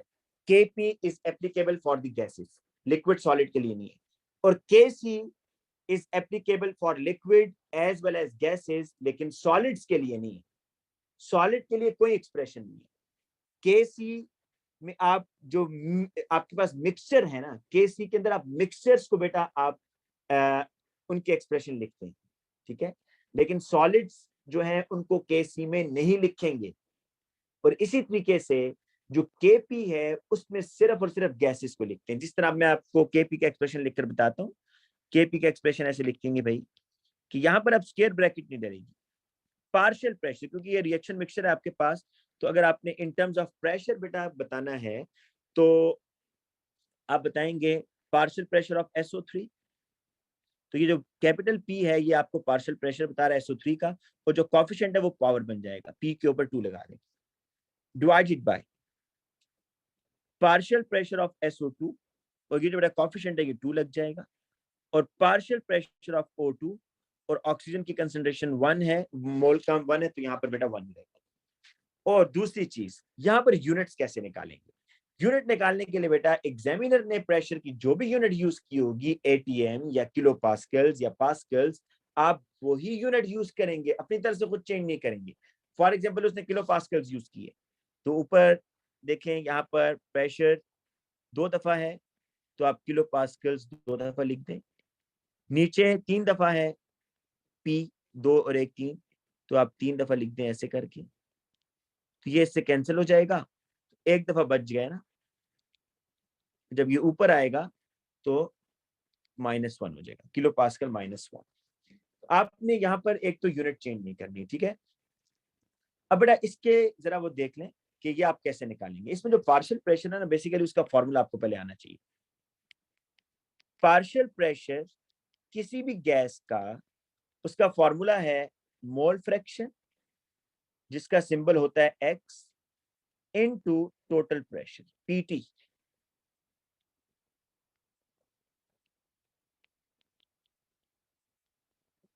ये बेटा फॉर्मूला है जी। अच्छा बेटा, आप लोगों के जो जितने भी व्हाट्सएप पे मैसेज आए हुए हैं ना, मैं इंशाल्लाह कल का दिन उस पर लगाऊंगा, तो कल मैं आप लोगों को रिप्लाई करूंगा। जो आप लोगों ने मुझे व्हाट्सएप पे मैसेज किया, मैंने अभी तक किसी बच्चे को भी रिप्लाई नहीं किया, 1-2 बच्चों को रिप्लाई किया होगा। तो कल मैं 2-3 घंटे लगा कर, क्योंकि काफी सारे मैसेज हैं, कोई 70+ मैसेज हैं डिफरेंट बच्चों के, तो वो मुझे काफी टाइम लगेगा, तो मैं कल उस पर काम करूंगा, ठीक है। तो आज जो है ना, मैं भी किसी को रिप्लाई नहीं करूंगा। अच्छा बेटा, अब देखिए ये पार्शियल प्रेशर जो है, इसका फॉर्मूला आपने पहले याद करना है, mole fraction into total pressure. ये बेटा मल्टीप्लाई हो रहा है, ठीक है। X is the symbol of mole fraction, dot मतलब मल्टीप्लाई हो रहा है। मोल फ्रैक्शन का फिर फॉर्मूला आपको पता होना चाहिए कि number of mole of one gas divided by total number of moles. अब एक क्वेश्चन मैं आपको कराता हूं बेटा, फिर इससे बात क्लियर होगी। कि आपके पास नाइट्रोजन है, hydrogen, and it gives ammonia. बेटा जो यहां पर आपके पास प्रेशर आ रहा है, जो इक्विलिब्रियम प्रेशर आ रहा है, अच्छा जो इक्विलिब्रियम प्रेशर होगा ना बेटा, क्वेश्चन के अंदर उसने दिया होगा equilibrium pressure, that is the total pressure. तो उसने आपको जो बताया हुआ है क्वेश्चन में, वो मैं लिख रहा हूं यहां पर, इक्विलिब्रियम प्रेशर 2.00 टाइम्स 10⁻⁷ पास्कल्स। और बेटा जो चीजें उसने बताई हुई है वो मैं यहाँ रेड कलर से लिख रहा हूँ, जो चीजें मेंशन है वो मैं रेड कलर से लिख रहा हूँ, ठीक है। 2 मोल्स नाइट्रोजन के, 3 मोल्स बेटा हाइड्रोजन के, ये उसने बताई हुई है हमें चीजें।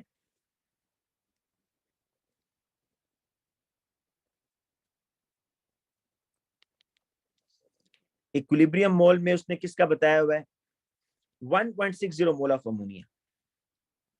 ये बेटा उसने सिर्फ आपको बातें बताई हैं, अब बाकी आपने खुद करना है। ठीक है, इसमें थोड़ा वर्किंग ज्यादा है, ठीक है। इसमें इक्विलिब्रियम मोल के बाद जिस तरह के से निकाला करते थे आप, तो इक्विलिब्रियम मोल के बाद आप किस में आते हैं, कंसंट्रेशन पर आते हैं। यहाँ कंसंट्रेशन पर नहीं आएंगे, यहाँ इक्विलिब्रियम मोल के बाद बेटा आपने क्या करना है, इक्विलिब्रियम मोल के बाद आप आएंगे मोल फ्रैक्शन पर, जिसका सिंबल है एक्स, और देन बेटा आप पार्शियल प्रेशर पर आएंगे। ये है केपी की सारी कहानी। अब बेटा पहले तो वही के जिस तरह के सी आप करते थे वो करते हैं हम, कि उसने आपको इनिशियल मोल बता दिए जी, कि नाइट्रोजन इनिशियली 2 लिया, हाइड्रोजन 3 लिया, अमोनिया बिल्कुल नहीं था शुरू में, और एट इक्विलिब्रियम अमोनिया 1.60 बना। तो बताएं इक्विलिब्रियम मोल कितने होंगे। तो आपको वही काम करना है कि आप अमोनिया और नाइट्रोजन में पहले मोलर रेशियो चेक करें, 2:1 है। मतलब कि अमोनिया कौन बना रहा है, नाइट्रोजन और हाइड्रोजन बना रहे हैं। क्या मोलर रेशियो है, अगर नाइट्रोजन का 1 मोल यूज होगा, अमोनिया 2 मोल बनेंगे। नाइट्रोजन का 1 मोल, अमोनिया के 2 मोल बनाएंगे, डबल बनाएंगे। या अगर आप इसको रिवर्स देखें, अगर 2 मोल अमोनिया बनेगा तो 1 मोल नाइट्रोजन यूज होगा। जितना अमोनिया बनेगा ना, नाइट्रोजन उसका आधा यूज होगा। इसको आपने पहले बेटा खुद आपने थिंकिंग करनी है इस चीज की, बार बार आपने सोचना है। फिर जितना अमोनिया बनेगा, नाइट्रोजन उसका आधा होगा, तो अमोनिया कितना बन रहा है, 1.60। बेटा जब 1.60 बन रहा है, तो इसको डिवाइड बाय 2 कर दें, इसका मतलब यूज कितना होगा, नाइट्रोजन 0.8 यूज होगा, उसका आधा यूज होगा ना। और यहाँ पर भी बेटा देखें, नाइट्रोजन और हाइड्रोजन में रेशियो क्या है, 1:3। कि नाइट्रोजन अगर 1 मोल यूज होगा तो नाइट्रोजन उसके 3 टाइम्स ज्यादा यूज होगा, 3 गुना ज्यादा यूज होगा। तो नाइट्रोजन कितना यूज हो रहा है, 0.8, तो इसको 3 गुना ज्यादा करें, 2.4। ये बेटा आपके पास यूज हो रहा है हाइड्रोजन 2.4। मैंने कैसे किया, 0.8 को टाइम्स 3 किया बेटा, ठीक है। तो अब आपने बेटा इक्विलिब्रियम मोल कैसे निकालते हैं, माइनस करते हैं, इनिशियल मोल में से इक्विलिब्रियम मोल माइनस करेंगे, तो 2 माइनस 0.8, 1.2 आ जाएगा इधर, और बेटा यहाँ पर 3 माइनस 2.4, तो 0.6 आ जाएगा इधर। अब देखिए केपी निकालना है तो कंसंट्रेशन पे नहीं जाना, मोल फ्रैक्शन पे जाना है। तो आपके पास ये जो इक्विलिब्रियम मोल है इन सबको ऐड कर दें, कितने आ रहे हैं 1.2 प्लस 0.6 प्लस 1.60, ये आ रहे बेटा आपके पास टोटल मोल NT 3.4 आ रहे हैं। ठीक है, अब क्या करेंगे, अच्छा बेटा अब आपने क्या करना है कि यहाँ पर मोल फ्रैक्शन निकालने हैं। मोल फ्रैक्शन निकालने के लिए, मोल फ्रैक्शन निकालने के लिए आपको फॉर्मूला आना चाहिए कि number of mole of one gas divided by total number of mole. मतलब अब अगर आप नाइट्रोजन के मोल फ्रैक्शन निकालना चाहते हैं ना, मोल फ्रैक्शन का मतलब पता क्या होता है, आउट ऑफ वन, जिस तरह परसेंटेज होती है ना आउट ऑफ 100, तो मोल फ्रैक्शन होता है आउट ऑफ वन, कि एक में से कितने मोल है।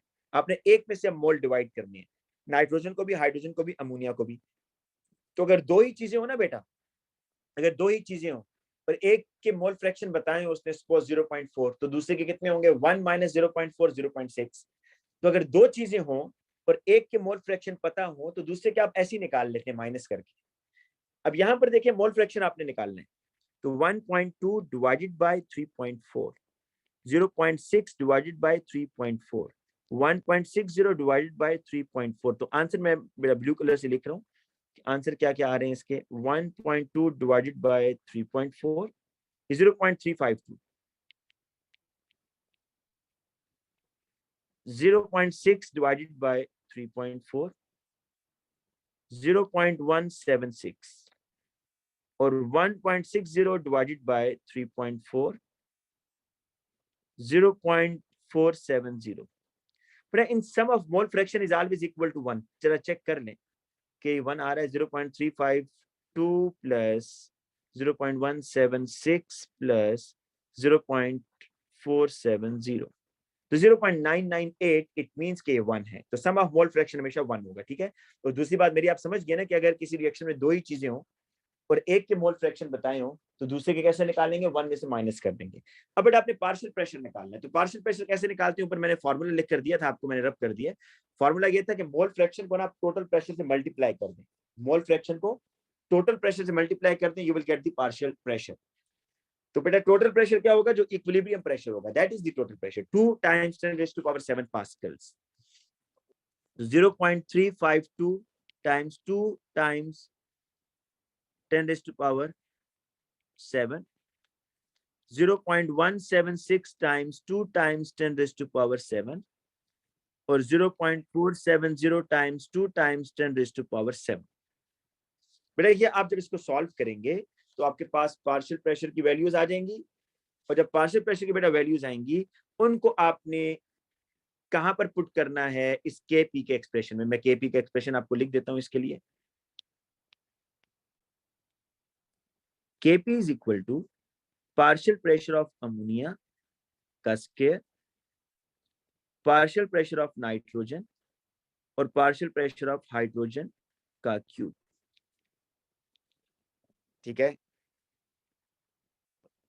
अब आप यहां पर जहां स्क्वायर होगा वहां स्क्वायर लेंगे। पर इसके अंदर भी एक बहुत अच्छा क्वेश्चन है जिसमें परसेंटेज के हिसाब से उसने दिया हुआ बेटा, आपको पता है परसेंटेज डीकंपोजिशन। अब मैं वो आपको सर्च करके कोशिश करूंगा कल लाजमी सेंड कर दूं वो क्वेश्चन, जिसमें केपी आपने फाइंड आउट करना है। बड़ा रिसेंटली बेटा फरवरी मार्च का पेपर है, इतना मुझे याद है, फरवरी मार्च का पेपर है, और उसके अंदर वो आपसे क्वेश्चन इस तरह का पूछता है कि 70% ये चीज डिकम्पोज हुई है, तो बताएं जी केपी क्या होगा। तो वहां पर मोल्स उसने नहीं दिए हुए, वहां पर परसेंटेज डीकंपोजिशन आपसे वो दे रहा है।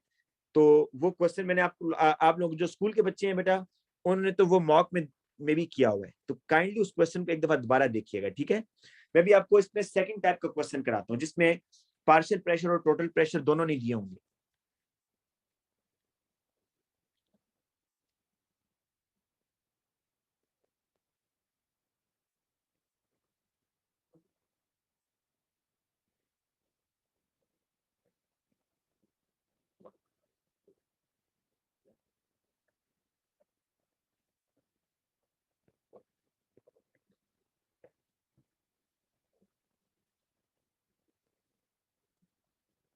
अच्छा बेटा मैं आपको अब एक सेकंड टाइप के इसमें क्वेश्चन कराता हूँ जिसमें आपके पास ना,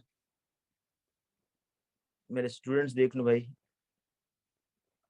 आप लोग मैसेज भी कर रहे हैं लेकिन मैंने इसको पढ़ा नहीं है, वेट। ठीक है, 34 स्टूडेंट्स हैं अभी।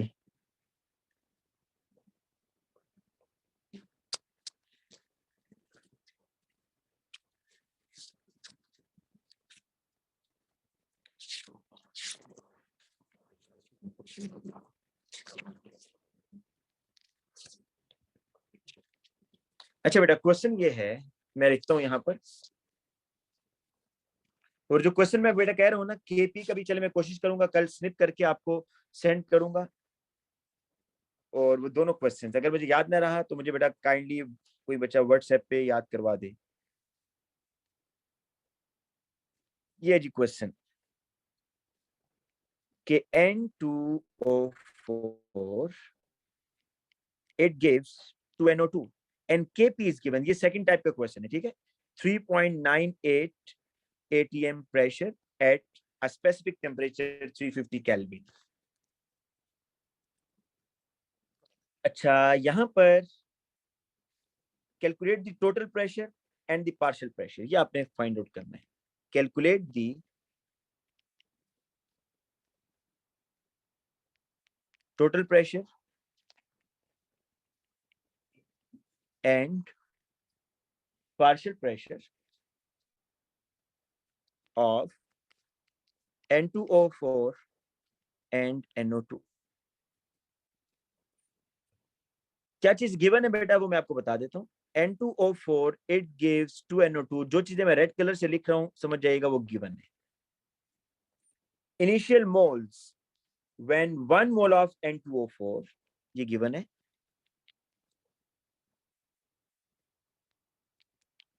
ये बेटा गिवन है।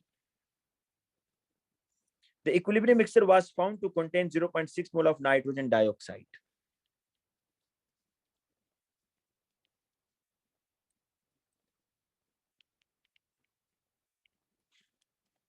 बेटा आप में से अगर किसी के पास वो क्वेश्चन है ना तो काइंडली मेरे साथ शेयर कर दीजिएगा ताकि मैं ग्रुप में शेयर कर दूं बच्चों के साथ, ठीक है। जिसमें केपी वाला क्वेश्चन है, परसेंटेज डीकंपोजिशन से आपने वो फाइंड आउट करना है। वैसे हमने वो सॉल्व किया हुआ है काफी दफा। अच्छा बेटा, ये आपके पास सारा डाटा है, ठीक है। अब आप पहले इतना करें ना, पहले इक्विलिब्रियम मोल तो निकालना है, फिर आगे बेटा हम चलेंगे। अब देखिए N2O4 और NO2 में मोलर रेशियो क्या है। N2O4 और NO2 में मोलर रेशियो है 1:2। कि अगर इसके बेटा 2 मोल NO2 के बन रहे हैं तो इसका कितना यूज होगा, 1 मोल यूज होगा, आधा यूज होगा। तो NO2 के देखें आपके पास कितने मोल बन रहे हैं बेटा। NO2 के जो मोल बन रहे हैं वो बन रहे हैं 0.6। तो N2O4 के कितने यूज होंगे, उसका आधा यूज होंगे। तो बेटा इसका हाफ करें, 0.6 को आप 2 से डिवाइड कर दें, 0.3। तो 0.3 मोल बेटा इसके यूज हो रहे हैं, किसके, N2O4 के। तो बचे कितने, 1 माइनस 0.3, 0.7 मोल्स। ये बेटा आपके पास आगे इक्विलिब्रियम मोल। अब आप क्या करेंगे जी, इसके बाद आपको पता है इसके बाद मोल फ्रैक्शन आप निकालते हैं, क्योंकि आपने केपी निकालना है ना, आपका वो है केपी निकालना है। सॉरी सॉरी सॉरी, केपी नहीं निकालना आपने बेटा, पार्शियल प्रेशर और टोटल प्रेशर निकालना है। केपी तो दिया हुआ है उसने। अब आ जाए मोल फ्रैक्शन के ऊपर, एक्स। मोल फ्रैक्शन बेटा कैसे निकालते हैं, जो इक्विलिब्रियम मोल है उसको सम कर लें। कितने जी आपके पास टोटल मोल कितने आ रहे हैं, 0.7 प्लस 0.6। जो इक्विलिब्रियम मोल होते हैं ना इसको आप बेटा सम करते हैं, ठीक है। तो ये आ रहे हैं आपके पास NT, NT mean total moles 1.3।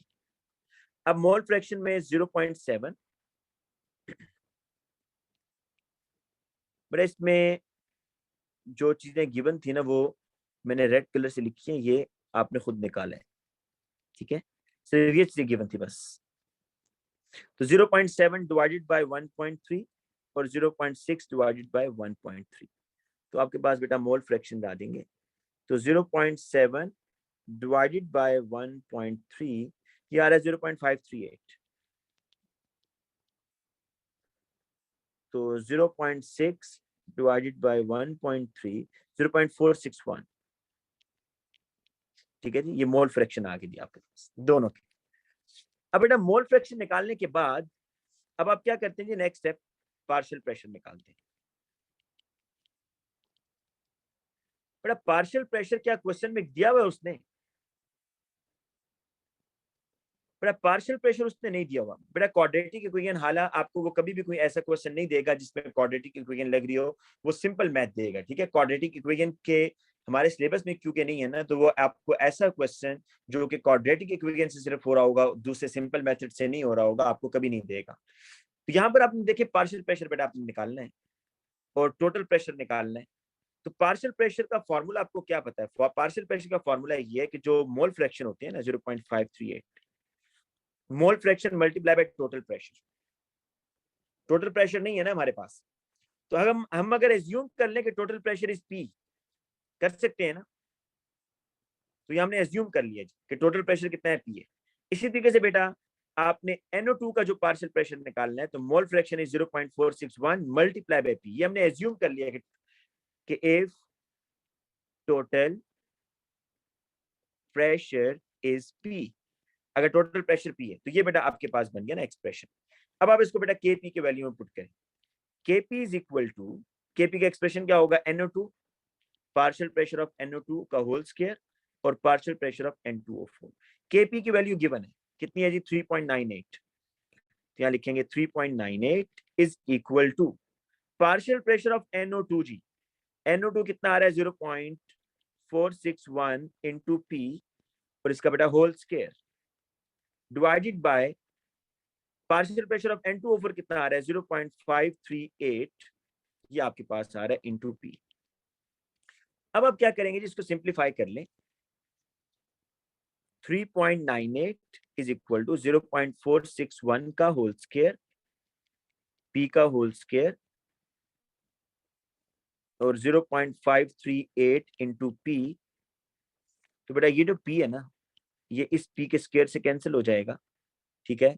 तो आपके पास अब जो ये इक्वेशन बच जाएगी, देखें 3.98 इज इक्वल टू 0.461। अच्छा इसको जरा सॉल्व भी कर लेते हैं।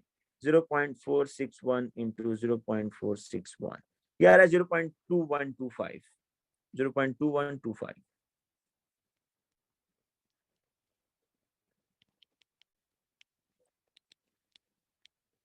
तो यहां से P निकल सकता है या नहीं निकल सकता? बिल्कुल निकल सकता है। तो P is equal to 3.98 into 0.538 divided by 0.2125। फिर इसको अगर आप सॉल्व करें, 3.98 इंटू 0.538 डिवाइडेड बाय 0.2125, तो ये आ रहा है 10.07। तो ये देखें बेटा, आपके पास जो है ना, क्या P की वैल्यू आ गई या नहीं आई? P की वैल्यू आ गई ना, और P आपने बेटा क्या लिया हुआ था इधर, P is the total pressure. आपके पास टोटल प्रेशर आ गया है, टोटल प्रेशर आ गया है ना।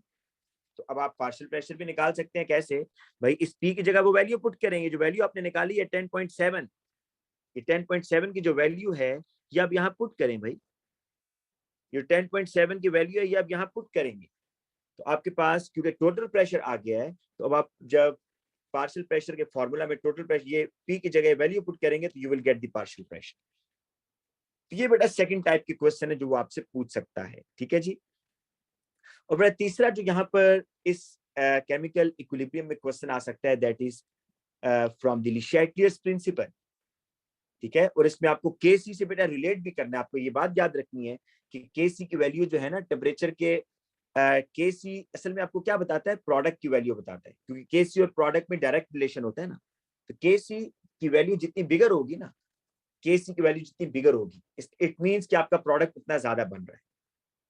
फॉर एग्जांपल मैं ये आपको बताना चाह रहा हूँ कि बेटा एक रिएक्शन है, इसमें Kc की वैल्यू आ रही है 10 एट 50 डिग्री सेल्सियस, और दूसरे में Kc की वैल्यू आ रही है 50 एट 100 डिग्री सेल्सियस। देखें इसको आप अंडरस्टैंड करें। 50 डिग्री पर Kc की वैल्यू 10 आ रही थी, मतलब जितनी Kc की वैल्यू कम होती है आपका प्रोडक्ट कम होता है, और टेम्परेचर के बढ़ाने से आपकी Kc की वैल्यू बढ़ गई है। तो आपसे पूछ सकता है बताएं ये रिएक्शन कौन सा है भाई? कौन सा रिएक्शन होता है, एक्सो या एंडो, जिसमें टेम्परेचर के बढ़ाने से प्रोडक्ट बढ़ता है? जिसमें टेम्परेचर के बढ़ाने से प्रोडक्ट बढ़ता है। अगर आपको नहीं याद आ रहा तो मैं यहाँ एक इक्वेशन लिखता हूँ, A + B it gives C + D। Suppose ये हीट इधर लगा रहा हूँ, एक्सोथर्मिक है, फॉरवर्ड,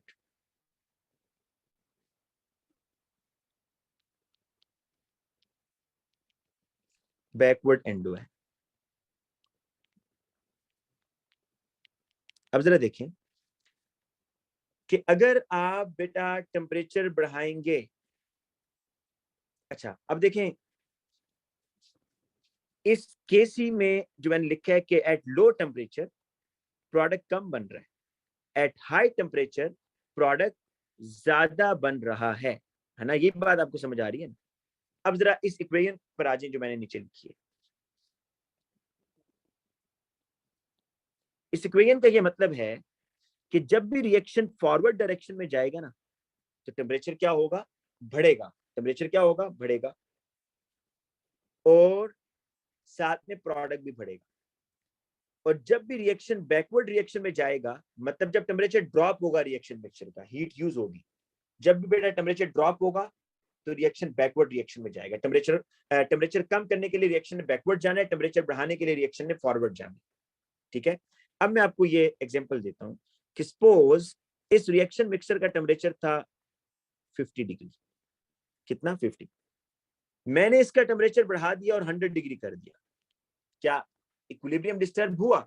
बिल्कुल हुआ। ले शैटलर प्रिंसिपल की बेटा डेफिनेशन आपको आनी चाहिए कि when a dynamic equilibrium is disturbed by changing the condition, the reaction moves in such a way as to counteract that change। ये डेफिनेशन आपको आनी चाहिए कि आप जो भी चेंज करेंगे रिएक्शन उसको अनडू करेगा। आपने देखें 50 डिग्री से टेम्परेचर इंक्रीज किया 100 डिग्री, तो रिएक्शन दोबारा इस 100 डिग्री को दोबारा कम करने की कोशिश करेगा, 50 डिग्री पर लेके जाने की कोशिश करेगा। जरा ऊपर एरोस बताएं कि किस डायरेक्शन में टेम्परेचर कम होगा, कहां पर टेम्परेचर ड्रॉप होगा,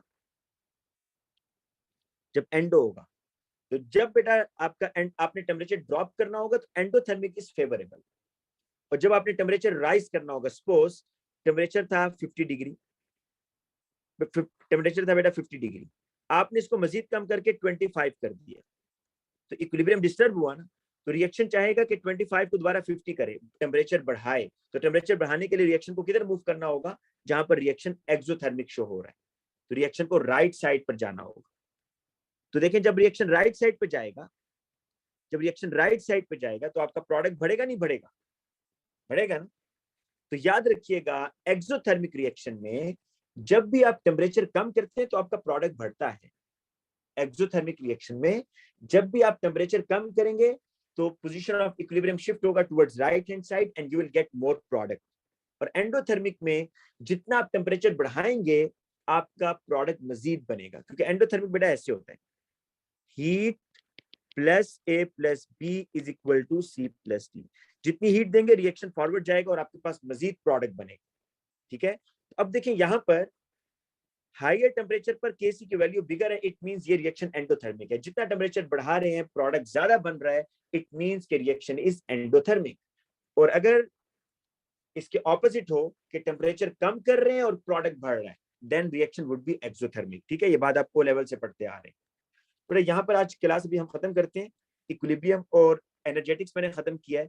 कल की क्लास में इंशाल्लाह रखूंगा, उसमें मैंने आपको एटॉमिक स्ट्रक्चर, केमिकल बॉन्डिंग और थोड़ा सा आइडियल गैस का बेटा कॉन्सेप्ट दूंगा। ठीक है, और जो आप लोगों के बेटा क्वेश्चंस हैं वो इंशाल्लाह मैं सुबह जो है ना 1-2 घंटे लगाकर आप लोगों के जो व्हाट्सएप पे मुझे क्वेश्चन आए हुए वो मैं इंशाल्लाह सॉल्व करूंगा। ठीक है बेटा, अभी के लिए इतना काफी है जी, फिर अल्लाह हाफिज।